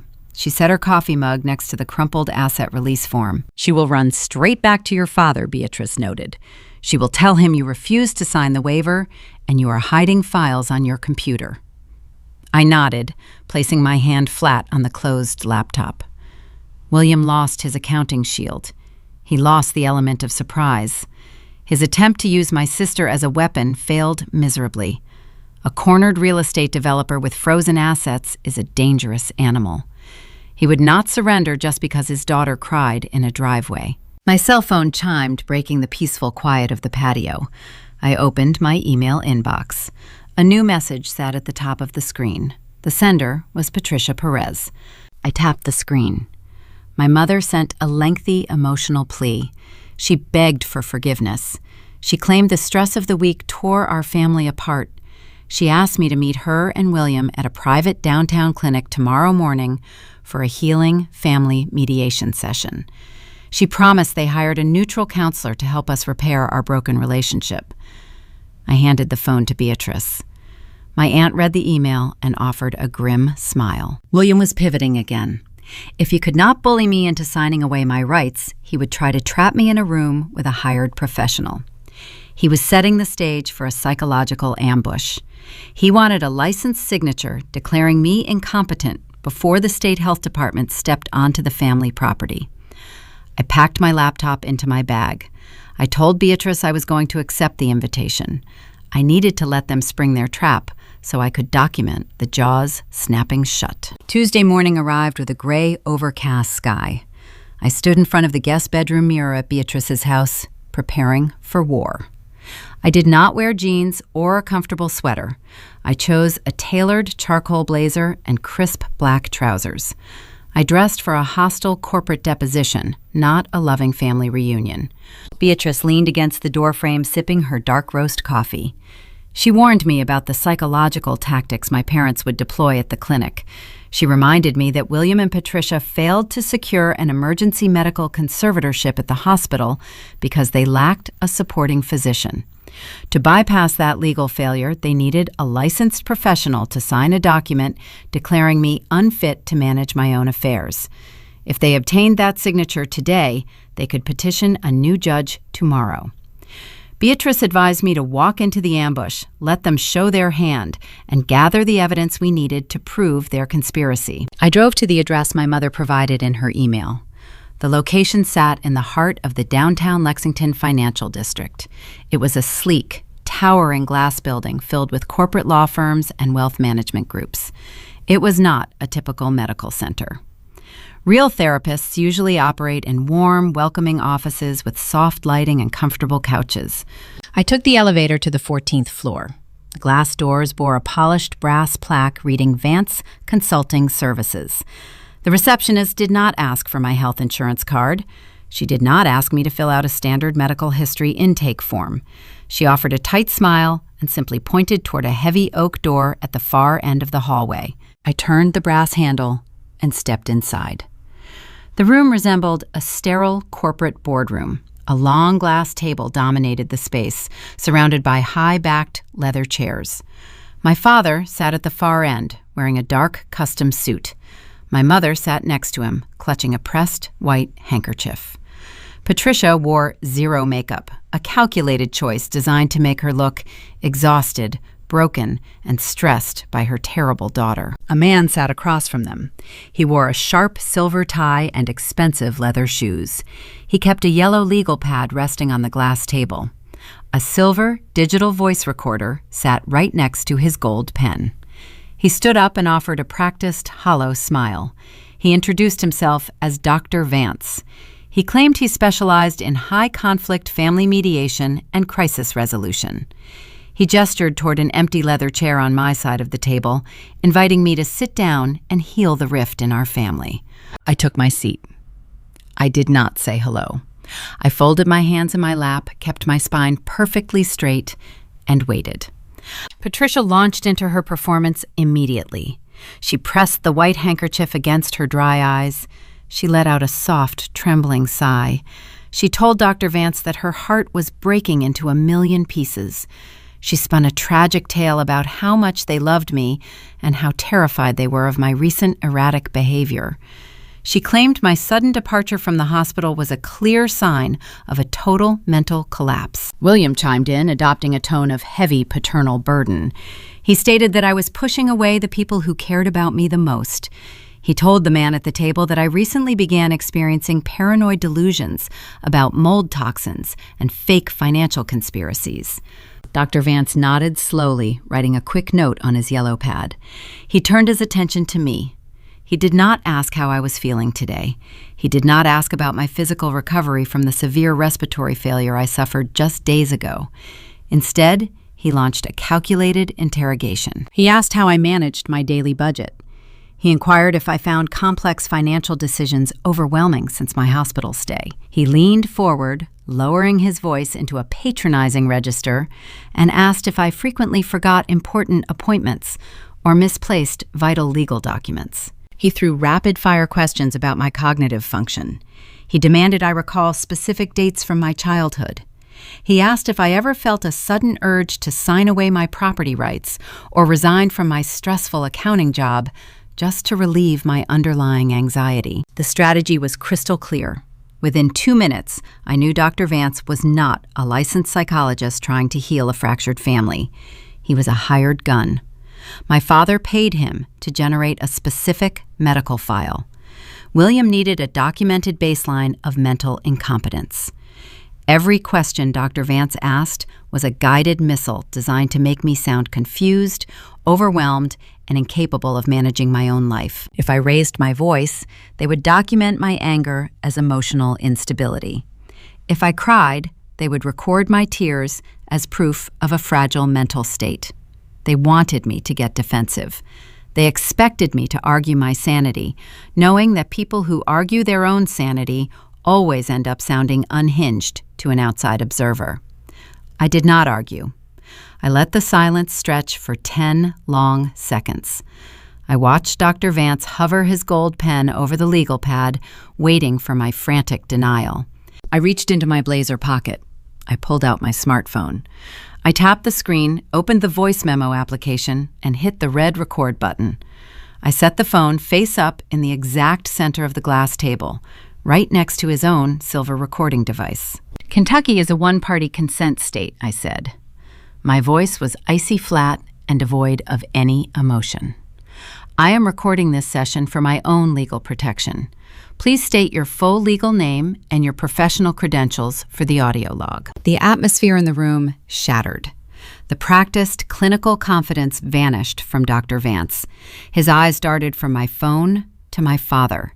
He stammered, claiming the recording was highly irregular and detrimental to the safe space of our confidential mediation. I ignored his protest. I looked directly at the glowing screen of my phone and continued speaking. I am currently sitting in a room with William and Patricia Perez, I stated clearly for the microphone. They arranged this meeting under the guise of family therapy. However, the questions presented focus entirely on my financial literacy and my legal autonomy. I turned my gaze back to the man in the silver tie. I asked him to provide his state medical board license number. I asked him to detail his specific medical training regarding acute hypersensitivity pneumonitis and toxic mold exposure.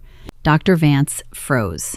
The gold pen slipped from his fingers and clattered against the glass table. He looked at my father, silently demanding William fix the situation before his career went up in flames. William slammed his fist down on the glass. He ordered me to turn the phone off. He shouted that I was ruining a generous attempt to save my life. Patricia dropped the white handkerchief.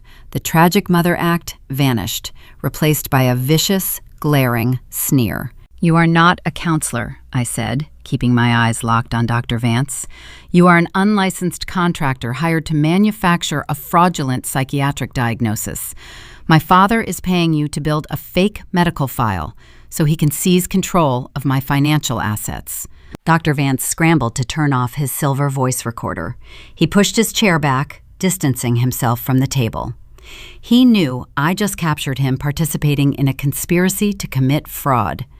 If I handed this audio file to the state licensing board, he would face severe legal consequences. He grabbed his briefcase and refused to look at my father. I picked up my smartphone and tapped the screen, saving the audio file directly to my secure cloud server. I slipped the device back into my pocket. I stood up and smoothed the wrinkles from my blazer. I looked down at my parents. They sat frozen in their leather chairs.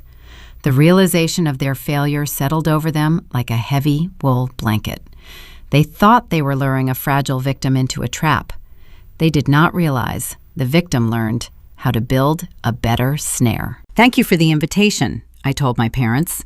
"I really appreciate the documented evidence of your ongoing harassment campaign. My lawyer will find this recording incredibly useful during the upcoming discovery phase." I turned and walked toward the heavy oak door. I did not look back. I stepped into the hallway and let the door click shut behind me.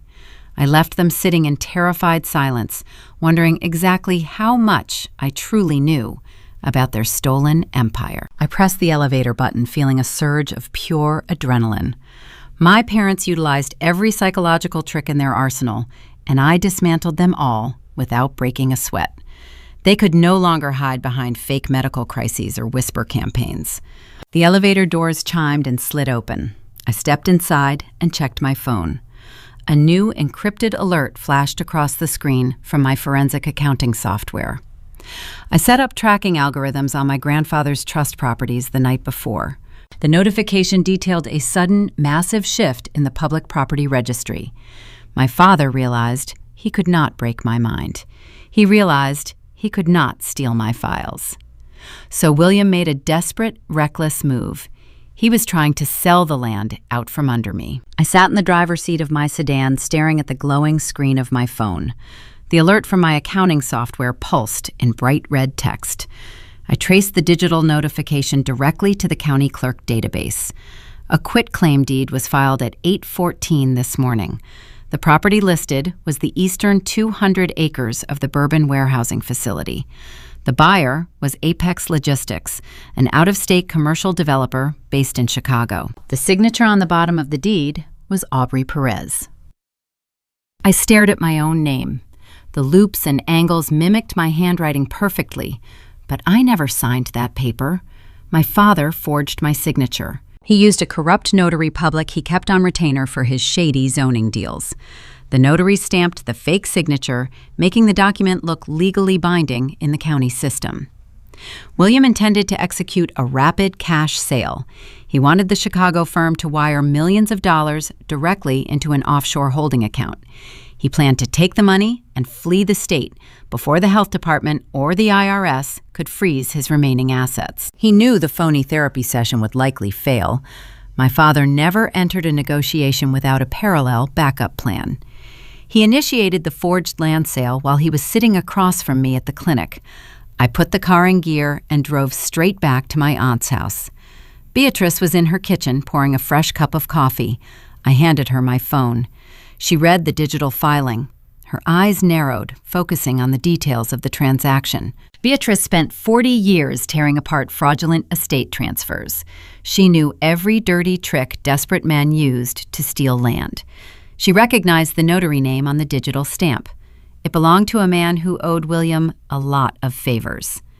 Beatrice set the phone down on the granite counter and looked at me. The old version of myself would have called my father crying. The fragile daughter would have demanded an explanation, begging him to cancel the sale. The new version of myself simply opened my laptop. The first rule of forensic accounting is to never interrupt your enemy when he is making a fatal error in his ledger. We did not call William. We did not send him a cease and desist letter. Warning him would only cause him to pivot again, perhaps moving the stolen money through a different shell company. We needed him to step blindly into the trap, feeling entirely confident in his own scheme. Beatrice pulled a leather-bound contact book from her home office desk. She called a federal judge she knew from her days litigating corporate embezzlement cases. She explained the situation, providing the verified 1998 trust documents and the time-stamped evidence of the forged quitclaim deed. The judge did not hesitate. He signed an emergency federal injunction against the title. Beatrice added a specific tactical request. She asked the judge to seal the injunction for 72 hours. The legal block was active in the federal system, preventing any actual transfer of ownership, but it would not paying my father's local real estate software until the exact moment he tried to finalize the escrow. Next, I tracked down the general counsel for Apex Logistics in Chicago. I dialed the direct office number. A senior attorney answered the phone, his tone brisk and impatient. I introduced myself as the sole legal owner of the Kentucky Bourbon facility. I informed him that the man negotiating the sale did not own the land. I emailed him the certified trust documents, the real property map, and the sealed federal injunction. The Chicago lawyer fell silent. Corporate developers hate messy title disputes, and they despise being used as pawns in wire fraud schemes. A forged deed could tie up their capital for years in litigation. I asked the attorney for a favor. I requested that his firm proceed with the closing negotiations as if nothing was wrong. I wanted them to schedule the final signing meeting. I wanted William to believe the millions were just seconds away from hitting his bank account. The lawyer agreed. He promised to send his acquisition team to Kentucky for the final handshake. They would arrive fully prepared to pull the plug at the very last second. My father was walking onto a financial landmine, and he was the one laying the fuse. Over the next 2 days, William moved with frantic speed. Through my digital monitoring, I watched his credit card activity. He booked a private room at the Lexington Country Club for the closing dinner. He wanted to celebrate his theft in the exact same building where he tried to let me suffocate. The arrogance was staggering. He felt invincible. He also booked 2 first-class one-way tickets to the Cayman Islands for himself and Patricia. The departure time was scheduled for 3 hours after the closing dinner. He was liquidating his stolen empire and running away. My mother, unaware of the impending doom, resumed her normal routine. She returned to her country club luncheons, boasting to her friends about a monumental upcoming real estate victory. She told everyone they were retiring early to enjoy the fruits of their hard work. She thought her whisper campaign successfully buried my reputation. She believed she won the social war. Vanessa remained quiet. Her credit cards were still blocked, but William likely promised her a cut of the Chicago cash to keep her silent. She was waiting in her downtown penthouse for her payday, oblivious to the fact that the check would bounce. The tension in Beatrice's house felt electric. We were holding a lit match over a barrel of gasoline. We secured the injunction. We secured the cooperation of the buyers. We held the forged document. But a forged deed only proves a single instance of fraud. If I wanted to ensure my father never set foot in a corporate boardroom again, I needed to expose the entire decade of his theft. I needed to show the world exactly where the Bourbon Warehouse profits went, while I was living in a rotting, toxic cabin. I opened my encrypted hard drive. I loaded the property tax records, the limited liability company registrations, and the offshore routing numbers I gathered over the past 3 years. I brewed a fresh pot of coffee and cracked my knuckles. The trap was set for the closing dinner. Now I needed to build the weapon I would detonate when he tried to sign the final contract. I began a secret, ruthless audit of my own family, tracking every stolen dollar to its final destination. I cleared off the large dining room table at my aunt's house. I needed a wide surface to lay out a decade of financial deception. The initial shock of discovering my grandfather's trust had faded, replaced by the sharp, calculating focus of a senior auditor. My parents thought they were dealing with the fragile daughter they trained to cower in a damp rural cabin. They forgot they paid the tuition for my forensic accounting degree. I opened my laptop and connected to my secure cloud server.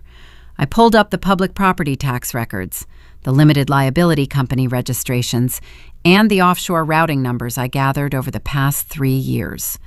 I placed the original 1998 trust document in the exact center of the table. That single piece of yellowed paper was the master key unlocking every closed door in my father's elaborate maze. I started my investigation with the Bourbon Warehousing Facility. My grandfather built a highly profitable operation leasing climate-controlled storage space to premium distilleries across the state. The revenue stream was steady, reliable, and substantial. I traced the monthly lease payments from the corporate clients. According to the trust parameters, those funds should have transferred into a protected escrow account, waiting patiently for my 30th birthday. Instead, William diverted the capital. He created an intricate web of domestic shell companies with incredibly generic names: Bluegrass Management Solutions, Riverfront Holdings, Limestone Logistics. He routed the warehouse profits through these dummy corporations, washing the funds before depositing them into his personal wealth management accounts. I printed out the banking ledgers. I highlighted the routing numbers in bright yellow ink. The math was indisputable. My father committed systemic embezzlement. He hijacked millions of dollars from his own child to artificially inflate his corporate net worth. He used my money to bribe local zoning commissioners, secure commercial building loans, and build his real estate empire on a foundation of pure fraud. Once I mapped the primary theft, I followed the smaller tributaries of stolen cash. I opened the transaction history for my father's primary checking account. I searched the ledger for my sister's name. The results populated the screen reading like a catalog of unearned luxury. Vanessa always acted superior, treating me like a peasant who dragged down the family name. She boasted about her fierce independence while living in a downtown penthouse. The banking records revealed the harsh truth. William set up a recurring wire transfer on the first day of every month. He paid her exorbitant mortgage directly from the washed trust funds. He covered the expensive lease on her sport utility vehicle. He paid off her premium credit card balances.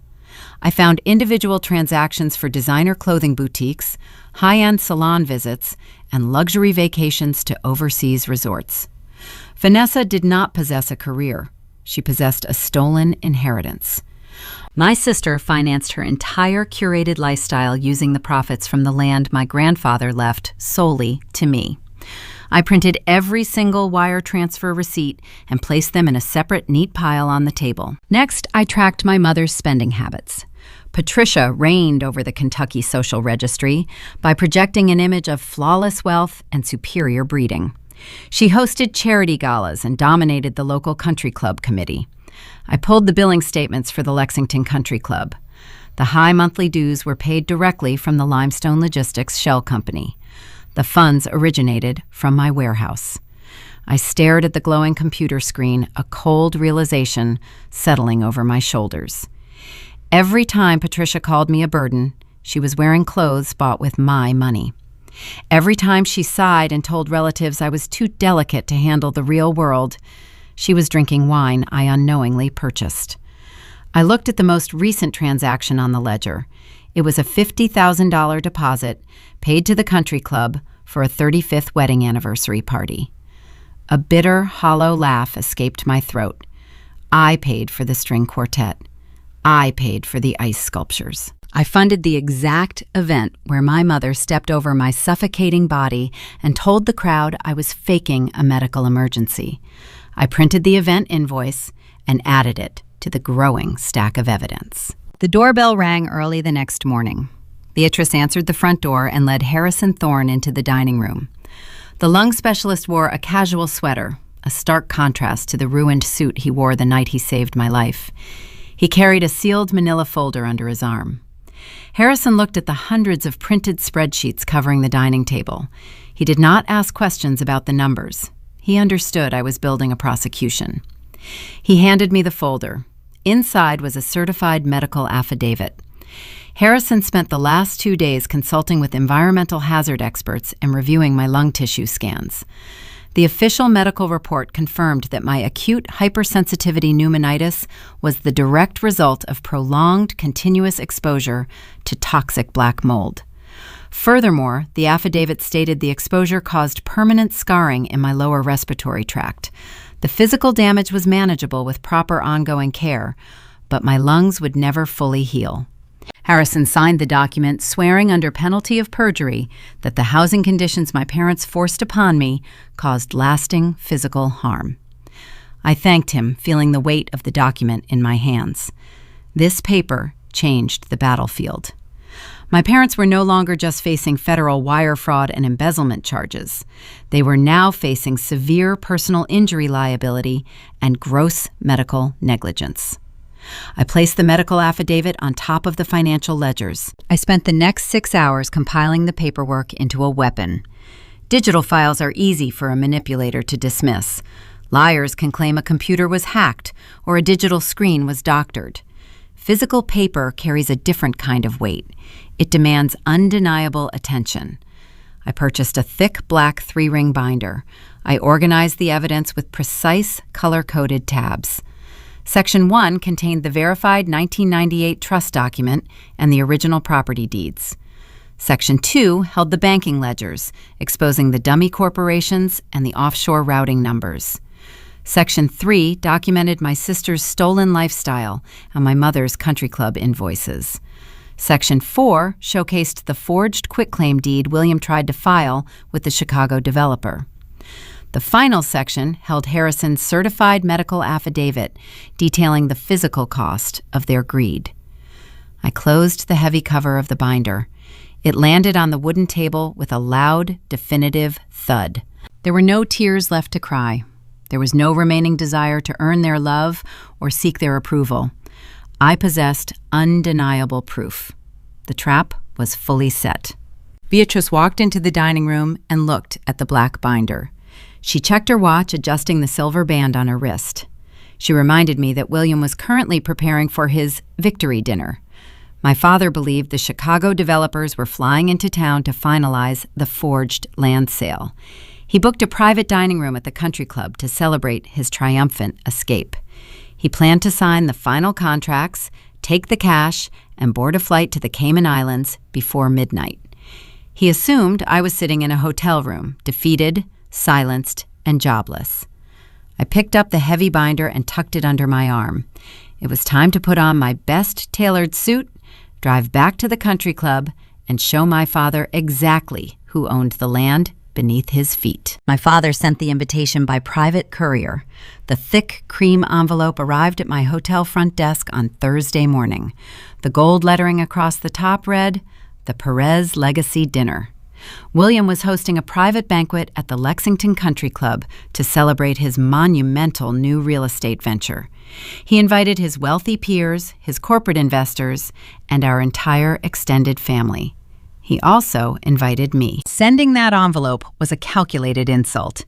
My father assumed I was currently sitting in a dark hotel room, unemployed, broke, and drowning in the shame of my mother's whisper campaign. He believed I was too humiliated to show my face in public. He wanted me to hold that piece of heavy cardstock and realize he had won. He wanted me to know he was about to cash a multi-million-dollar check from the Chicago developers, while I had nothing. He did not know I spent the last 48 hours tracking his offshore bank accounts. He did not know Beatrice secured a federal injunction against his forged property deed. He thought he was untouchable. I did not throw the invitation away. I placed it on the kitchen counter and called Beatrice. I told my aunt we were going to a dinner party. I refused to wear the dull gray dresses my mother always forced upon me. Those garments were designed to make me invisible. I went to a high-end boutique downtown and purchased a striking emerald pantsuit. The sharp tailoring made me stand tall. My lungs felt clear and strong thanks to the medication Harrison prescribed. The dark circles under my eyes were gone. I looked exactly like the senior forensic accountant. I was ready to dismantle a fraudulent corporation. Beatrice arrived at the hotel wearing a sharp navy blazer. She carried a large leather tote bag slung over her shoulder. Inside that bag rested the heavy black binder containing a decade of my father's criminal financial records. We did not say much on the drive to the country club. We did not need to. The strategy was locked in place. We were walking into the lion's den, but we were the ones holding the whip. I pulled my sedan up to the valet stand at the main entrance. It was the exact same spot where my mother stole my purse while the paramedics loaded me into an ambulance just days ago. The young valet attendant recognized me immediately. His eyes widened. He clearly heard the rumors floating around the club staff about the tragic Perez daughter who suffered a severe overdose. I handed him my keys. I offered a warm, confident smile and a generous cash tip. I walked through the grand double doors with Beatrice right beside me. The lobby buzzed with elegant chatter. Waiters carried trays of champagne through the crowd of arriving guests. My mother spent the entire week calling these people, crying fake tears telling them I was a dangerous addict who needed a residential rehab clinic. She built an entire social narrative relying on my absence. She needed me to stay hidden so her lies could take root. The moment I stepped into the crystal-lit foyer, that narrative crumbled into dust. Cousin Linda was standing near the coat check. She was the relative who sent the passive-aggressive floral arrangement and the chemical dependency pamphlet to my hotel. Linda held a martini glass, gossiping loudly with two other society wives. She turned her head and saw me. Her jaw literally dropped. The martini glass tilted, spilling a few drops of clear liquor onto her expensive shoes. I did not look like a woman suffering from a substance abuse crisis. I looked radiant professional and entirely unbothered. I made direct eye contact with Linda. I offered her a polite nod. She quickly looked away, her face flushing a deep shade of crimson. The other guests began to notice my arrival. The whispers rippled through the lobby, but the tone shifted entirely. They were not murmuring about a tragic addict. They were whispering about how poised and healthy I looked, quietly questioning the dramatic story my mother had peddled all week. Patricia spotted me from across the room. She wore a sparkling sapphire gown. The color drained from her face the second she saw me walking confidently toward the main dining hall. She abandoned her conversation with a local judge and rushed across the carpet to intercept me. She blocked my path just outside the arched doorway. She tried to deploy her classic managing technique. She reached out, attempting to grip my forearm to assert physical dominance. I smoothly stepped back, leaving her hand grasping empty air. "What are you doing here?" Patricia hissed. She kept her voice low, pasting a fake strained smile on her face for the watching guests. "You are not well. You are embarrassing yourself. Turn around and leave right now before your father sees you." She expected me to shrink. She expected me to lower my eyes and apologize for ruining her evening. I did not argue with her. I did not raise my voice to defend my sobriety or my sanity. I looked at the panicked, darting movement of her eyes. She was terrified. The social currency she valued above her own child was evaporating right in front of her. I simply smiled. I turned to the coat check attendant standing nearby. I handed him my light trench coat and took the numbered ticket. "Thank you," I said to the attendant. I stepped around my mother as if she were nothing more than a piece of poorly placed furniture. I walked directly into the main dining room, leaving Patricia standing in the doorway, paralyzed by her inability to control my actions. Beatrice followed right behind me, her hand resting firmly on the leather tote bag. The private banquet hall looked spectacular. My father used my stolen warehouse profits to fund a lavish display of wealth. Tall floral centerpieces decorated a dozen round tables. A jazz trio played softly in the corner. I scanned the room and found my assigned table. William placed me at the very back of the hall near the kitchen doors, assuming I would not show up. It was the perfect vantage point. Vanessa sat 2 tables away. The golden child looked incredibly tense. She wore a new designer dress, but she kept checking her phone every 10 seconds. Her credit cards were still declining. Her condo manager was still demanding payment. She was waiting for William to finalize the Chicago land deal so he could wire her a fresh allowance. She saw me sit down. She quickly averted her gaze, shrinking into her chair. Near the front of the room, seated right next to my father's head table, sat the legal team from Apex Logistics. The Chicago developers wore sharp gray suits. They did not look like men ready to hand over millions of dollars. They looked like predators, waiting for a trap to spring. The senior attorney caught my eye. He gave a very slow, almost imperceptible nod. He received my email containing the federal injunction. He knew the quitclaim deed was forged. He was playing along perfectly, letting my father dig his own grave in front of an audience. William finally noticed me. He was standing near the head table, shaking hands with a prominent local banker. He glanced toward the back of the room and froze. His arrogant smile faltered for a fraction of a second. He gripped his crystal water glass so tightly his knuckles turned white. He did not anticipate this variable. He thought his intimidation tactics at the accounting firm broke my spirit. Seeing me sit there dressed in a sharp suit alongside a retired estate lawyer unnerved him. But a narcissist running a long con cannot abandon the stage. William spent too much money and invited too many important people to back down now. He needed to project total victory.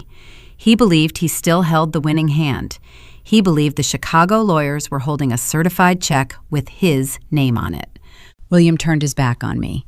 He walked to the center of the head table. The jazz trio stopped playing. The room grew quiet as the guests took their seats. The atmosphere felt heavy, thick with impending doom. My father picked up a silver spoon. He tapped it against his crystal glass. The sharp, ringing sound echoed through the banquet hall, signaling the beginning of his own destruction. The sharp ringing of the silver spoon against the crystal water glass commanded the room. 150 wealthy guests turned their attention to the head table. Waiters stopped pouring wine. The jazz trio lowered their instruments. My father stood bathed in the warm glow of the chandelier, wearing a custom tuxedo. He looked out over the crowd with a practiced, benevolent smile. He believed he was the undisputed king of Kentucky real estate. William cleared his throat, adjusting his microphone. He welcomed the local politicians, the banking executives, and the corporate investors. He spent the first 5 minutes of his speech outlining his brilliant career. He bragged about his keen eye for undeveloped land and his ruthless negotiation skills. He painted himself as a self-made titan. Then he pivoted to the reason for the celebration. He announced the imminent sale of the eastern 200 acres of his bourbon warehousing facility to Apex Logistics. He gestured toward the Chicago legal team sitting near the front, promising everyone that this deal would elevate his portfolio to unprecedented heights. He paused, letting the polite applause wash over him. He drank in the adoration. But my father could never just take a victory. He always needed a victim to contrast his success. He needed to play the martyr to secure the crowd's sympathy. William lowered his voice, dropping his chin to project a solemn, heavy burden. He looked toward the back of the banquet hall, making direct eye contact with me. He told the room that success often comes with deep personal tragedy. He spun a narrative about the heavy toll of fatherhood. He called me his troubled child. He lied to the faces of city officials, claiming he spent years trying to save me from my own destructive habits. He framed my presence at the dinner as a desperate plea for help. He told his investors that a portion of the Chicago land sale would fund a private, long-term care facility for my severe psychological decline. Patricia dabbed the corners of her dry eyes with a linen napkin. Vanessa stared at her untouched salad shrinking lower in her seat. The guests turned in their chairs, shooting me glances filled with unearned pity. They expected me to flee the room in tears. They expected a fragile addict crumbling under the weight of public shame. I placed my linen napkin on the table. I pushed my chair back and stood up. I did not rush the stage. I did not scream or throw my water glass. I smoothed the lapels of my emerald blazer and stood perfectly still. The silence in the hall grew heavy, thick with awkward anticipation. I looked at the man holding the microphone. My voice carried across the room, cold, precise, and devoid of any hesitation. I asked William to explain to his investors how he planned to sell a parcel of earth he did not own. The polite murmurs vanished. The room went dead silent, the kind of quiet where you can hear the ice settling in the cocktail glasses. William gripped the edge of the podium. His arrogant smile froze. He opened his mouth, but no words came out. He tried to laugh it off, waving his hand as if swatting away a pesky insect, but the gesture looked frantic. Before he could invent a new lie, Beatrice stood up from her chair. My aunt picked up the thick black binder. She walked up the center aisle with the measured, rhythmic stride of a seasoned prosecutor approaching the witness stand. The crowd parted for her. She bypassed the waiters and stepped directly up to the head table. Beatrice did not say a word. She lifted a heavy dossier and dropped it right next to my father's dinner plate. The physical impact rattled his silverware. I kept my eyes locked on William. I told the room that we were sharing family secrets tonight. I announced the existence of a 1998 irrevocable living trust drafted by my late grandfather. I recited the exact legal parameters. I explained that William Perez never owned the Kentucky Horse Farm. He never owned the Bourbon warehousing facility. He was merely a temporary steward. I stated clearly that the sole legal beneficiary of the entire estate was standing at the back of the room. Whispers erupted from the tables near the front. The banking executives sat up straight, their expressions shifting from polite interest to sharp alarm. William panicked. He grabbed the microphone, his knuckles turning pale. He shouted that I was suffering a psychotic break. He told the crowd to ignore my delusions, claiming the trust was a fabricated fantasy. I turned my attention to the Apex Logistics legal team. I addressed the senior attorney directly. I asked him to inform my father about the status of their negotiations. The Chicago lawyer did not stand up. He did not offer any sympathy to his former business partner. He simply picked up his glass of scotch and stated that his firm withdrew their acquisition offer 3 days ago. He told the silent crowd that a federal judge placed an emergency injunction on the title due to severe fraud allegations. The color drained from my father's face. The blood left his cheeks, turning his skin the shade of old paper. He stared at the Chicago attorneys, realizing the trap snapped shut around his ankles. He looked down at the black binder resting next to his plate. I did not stop. I detailed the systemic embezzlement. I named the dummy corporations. I listed Bluegrass Management Solutions and Limestone Logistics. I explained how William spent the last decade siphoning millions of dollars from the Bourbon warehouse profits to fund his luxury lifestyle, pay for this country club banquet, and cover the mortgage on my sister's penthouse. I revealed the forged quitclaim deed. I told the crowd my father hired a corrupt notary to fake my signature, attempting to steal the Chicago cash and flee to the Cayman Islands tonight. The corporate investors sitting near the head table understood the legal mechanics of real estate fraud better than anyone. They recognized the specific statutes I was reciting. They knew the penalties for interstate wire fraud and forged property deeds. The realization hit them like a physical blow. They were sitting mere feet away from a man about to face a federal indictment. One by one, the wealthy developers and bankers pushed their heavy oak chairs back. The wood scraped loudly against the floorboards. They physically distanced themselves from the head table. They grabbed their coats and their wives, eager to escape the blast radius of a criminal investigation. Nobody wanted their name attached to a man heading for a prison sentence. My father looked out at the fleeing guests. The empire he spent 30 years building evaporated in less than 3 minutes. His social standing, his credit lines, and his false reputation vanished into thin air. He reached for the microphone again, but his hand shook so badly he knocked the stand over. It hit the floor with a loud electronic screech. Patricia realized the social war was lost. She resorted to her final desperate tactic. She threw her hands over her face and let out a loud, theatrical sob.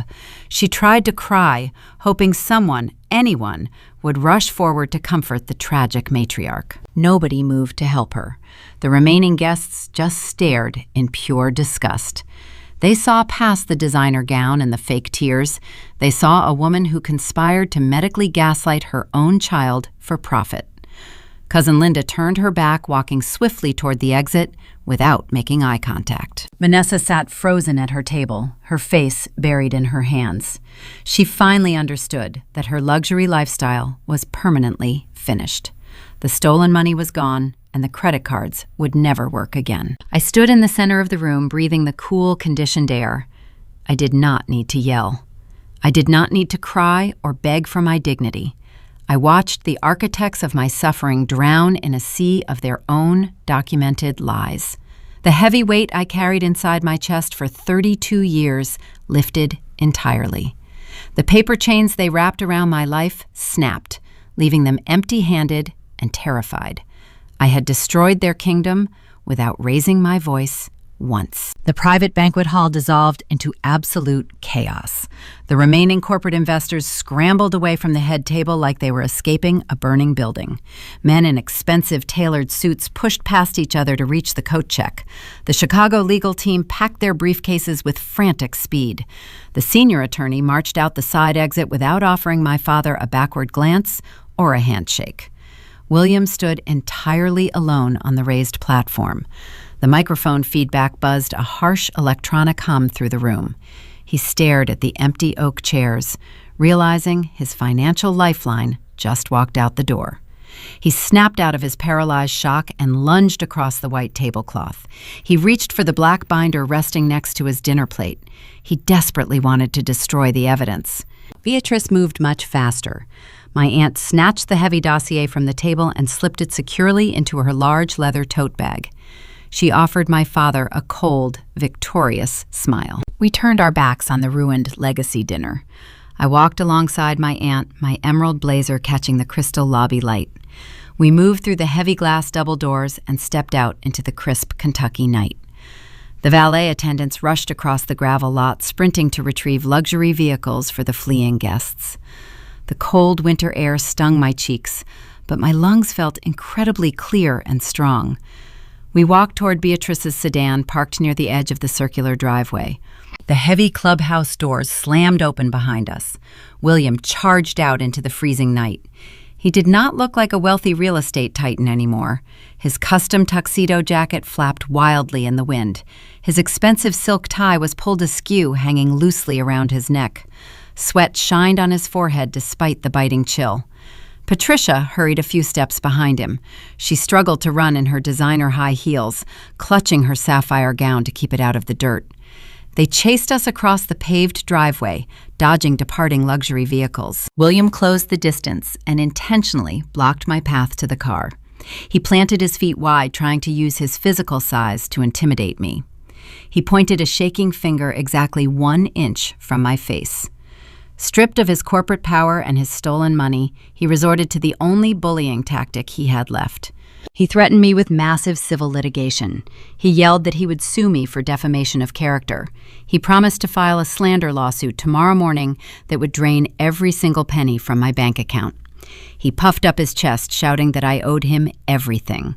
He claimed he put a roof over my head for 3 decades. He demanded gratitude for raising me. He screamed that a loyal daughter should never treat her own blood with such vicious public cruelty. He commanded me to march back inside, stand on that stage, and tell his investors I made the entire story up. I did not flinch. I did not take a single step backward. I stood my ground and looked at his shaking finger. I let him run entirely out of breath. I waited for his frantic rant to echo into the dark parking lot. Then I delivered the ultimate boundary. I spoke with flat, unbothered precision. I informed my father that a person cannot commit slander using certified bank statements. I told him that defamation requires a lie.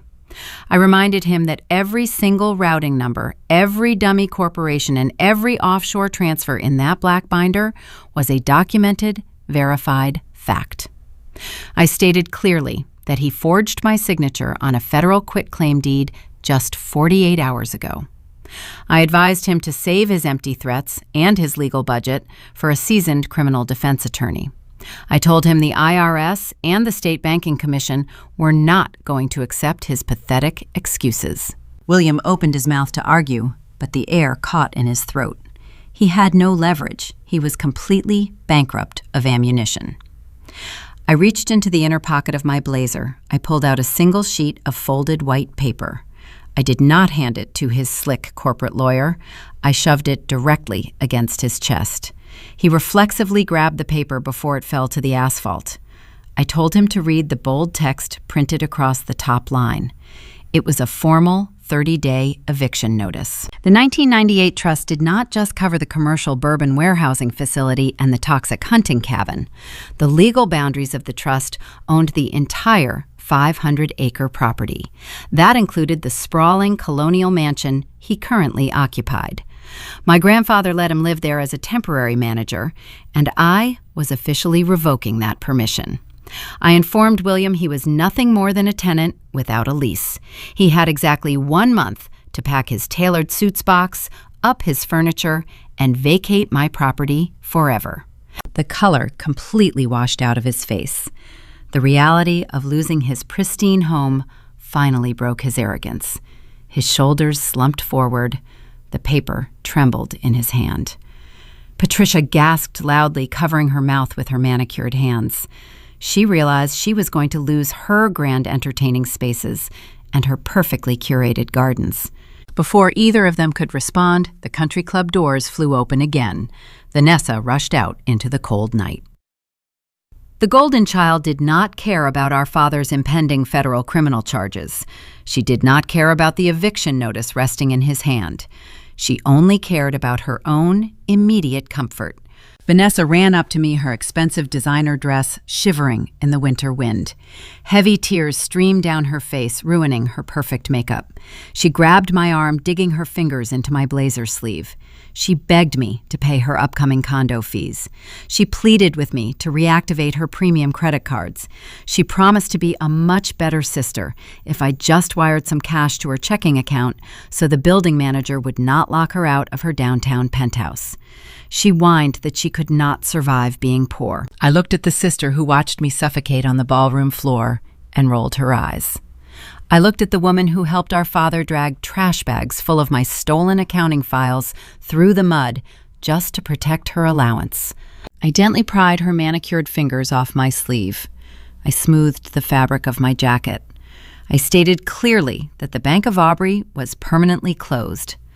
I advised her to update her resume, learn how to ride the public bus, and start looking for a real entry-level job. I turned away from the three of them. William stood frozen on the asphalt, clutching the eviction notice, his mouth hanging open in silent shock. Patricia leaned heavily against a concrete pillar, weeping over her annihilated social status and her lost mansion. Vanessa sobbed loudly into her hands, realizing nobody was coming to rescue her curated lifestyle. They were entirely isolated in the freezing parking lot. The wealthy friends they spent decades courting were already driving away down the highway, leaving them to face the imminent federal investigations alone. Beatrice unlocked her sedan. I opened the passenger door and slid into the comfortable leather seat. I pulled the seatbelt across my chest and snapped it into place. The heavy thud of the car door closing blocked out the sound of my sister's frantic crying. Beatrice put the car in gear and drove us down the winding country club driveway. I watched the illuminated clubhouse fade into the darkness of the rearview mirror. For 32 years, I carried a suffocating heavy weight. My parents manufactured a fake identity for me. They branded me as fragile, sick, and incompetent so they could control my future and steal my legacy. As we merged onto the open highway, that massive weight vanished. I took a deep, clean breath of warm air inside the car. The physical tension in my neck and shoulders melted away. I was entirely free. My birthright was secure. My lungs were healing, and my abusers were facing total, undeniable ruin. But as I leaned my head against the cool glass of the passenger window, a new reality settled over my thoughts. The brutal financial war against my family was over. However, the physical reality of taking over a massive operational bourbon warehousing facility brought an entirely different set of immediate challenges. 6 months passed. The winter frost melted into a humid Kentucky summer, and the legal system finally finished chewing through my father's empire. The federal injunction Beatrice filed was just the first falling domino. Once the State Banking Commission opened Williams' ledgers, the IRS stepped into the arena. They did not just audit his business accounts, they seized everything to cover decades of unpaid taxes and court-ordered restitution. My parents lost the sprawling colonial estate. They lost their luxury vehicles. The local country club formally revoked their membership, sending the cancellation notice via certified mail to avoid any face-to-face interaction. They were forced to relocate to a tiny, drafty two-bedroom apartment on the industrial outskirts of town. I drove past their new building once just to see it with my own eyes. The gray paint peeled off the exterior siding. The window unit air conditioner rattled loudly against the stained brick. My mother, a woman who used to boast about her imported silk curtains and pristine gardens, now spent her days staring at a cracked, paved parking lot filled with broken shopping carts. She had to navigate narrow, uneven stairs and complain about noisy neighbors to a landlord who did not care who the Perez family used to be. My father spent his afternoons sitting on a rusted folding chair on a concrete balcony, wearing faded slacks, clutching a cheap cup of black coffee.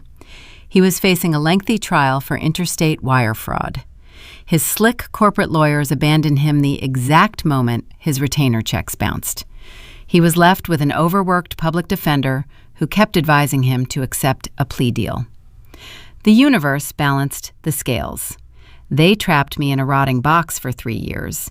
Now they were serving a permanent sentence in a prison built entirely by their own greed. My sister Vanessa suffered a different kind of justice. The bank foreclosed on her downtown penthouse just 30 days after the accounting firm froze my father's routing numbers. She tried to sell her designer handbags and her diamond necklaces online, but the cash only lasted a few weeks.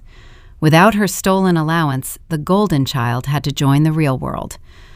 A mutual acquaintance told me Vanessa found a job working at a mid-level department store in the local shopping mall. The woman who once mocked my practical work clothes now wore a scratchy polyester uniform and a plastic name tag. She spent 8 hours a day on her feet, organizing clearance racks and smiling at impatient customers who treated her exactly the way she used to treat everyone else. She texted me once asking for a small personal loan to fix the radiator in her used sedan. I read the message, deleted it, and blocked her number. I did not feel guilty. Enabling entitled behavior is not an act of love. It is an act of self-destruction, and I was finished setting myself on fire to keep my abusers warm. While their world contracted into a cramped, bitter reality, mine expanded across 500 acres of lush bluegrass. The legal transition of the 1998 trust finalized without a single hitch.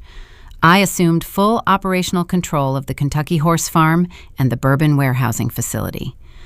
I did not hire an external management company. I used my forensic background to streamline the leasing contracts, cutting out the dummy corporations and establishing a clean, highly profitable financial structure. The senior partners at Sterling & Sterling Financial reviewed my handling of the trust. They recognized a rare, formidable talent in my auditing process. David Caldwell called me into his corner office and offered me a significant promotion. I walked out as a senior partner holding a brass key to my own corner suite. I took my first executive bonus check and hired a professional demolition crew. I stood on the edge of the tree line and watched a yellow bulldozer smash the toxic hunting cabin into splinters.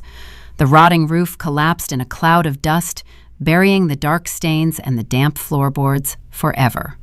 I ordered the crew to haul the debris to a hazardous waste facility and scrape the topsoil clean.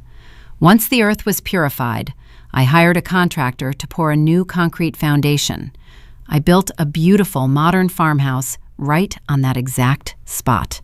I designed it with soaring ceilings, oversized glass windows, and a state-of-the-art air filtration system. I filled the rooms with bright sunlight and fresh oxygen. I reclaimed the space that almost killed me and turned it into a sanctuary. On a warm Sunday evening in late August, I hosted my first dinner party on my new wraparound porch. I did not invite 200 corporate strangers. I did not hire a string quartet or order ice sculptures to impress local politicians. I set a long wooden table with simple white plates, linen napkins, and a pitcher of fresh sunflowers. Beatrice sat at the head of the table pouring iced tea and telling sharp, witty stories about her days litigating intense estate disputes. She looked relaxed, proud, and entirely at home. Harrison Thorne sat next to me. The lung specialist who saved my life on the country club floor became a constant presence during my recovery. He helped me navigate the physical healing process, monitoring my respiratory function with quiet care. Somewhere along the way, the clinical visits turned into long conversations over dinner. He reached under the table and gently squeezed my hand. His touch was warm and grounding. We were taking things slow, building a relationship based on mutual respect and genuine transparency. A stark contrast to the transactional marriage my parents modeled for decades. I looked around the table at my found family. We laughed loudly, sharing warm food and honest stories as the sun dipped behind the Kentucky hills. There were no hidden agendas. There were no secret ledgers or forced smiles. For the first time in 32 years, I was not anticipating an ambush. I felt a deep, resonant peace settling into my bones. The legacy my grandfather intended to leave me was finally safe. Healing from a toxic family dynamic is a lonely, brutal process. You have to mourn the parents you deserved while defending yourself against the parents you actually received. You spend years believing you are the broken piece of the puzzle, trying to shrink yourself to fit into a space that was designed to suffocate you. But standing on this porch, breathing in the clean air, I learned the most vital lesson of my life. If someone demands your silence to maintain their comfort, they do not love you. They are managing you. You do not owe loyalty to people who treat your existence like a liability. Setting a firm line in the sand is not an act of cruelty. Boundaries are not walls. They are doors you control. You get to decide who walks into your life, and more importantly, you get to decide who stays locked out in the cold. You hold the keys. You always did. I want to turn this over to you, the listeners, tuning in to Grape Vengeance today. The journey to reclaiming your worth is rarely easy, and it helps to know you are not walking the path alone. Have you ever had to expose a hidden truth in your own family? Have you ever set a boundary that forced an abuser to reveal their true face? Tell me about the day you stopped playing their game and took your power back. Drop your story in the comments below. I read every single one of your experiences, and I know someone else scrolling through the comments needs to hear exactly how you survived. Finding your worth is a quiet rebellion. If you found a piece of your own journey in my story today, please hit the like button and make sure you subscribe to the channel. We share these narratives to remind you that walking away from toxicity is not a failure. It is the bravest thing you can ever do. Keep protecting your peace. Keep holding your ground. Your table is waiting for the people who actually value your presence. All you have to do is sit down.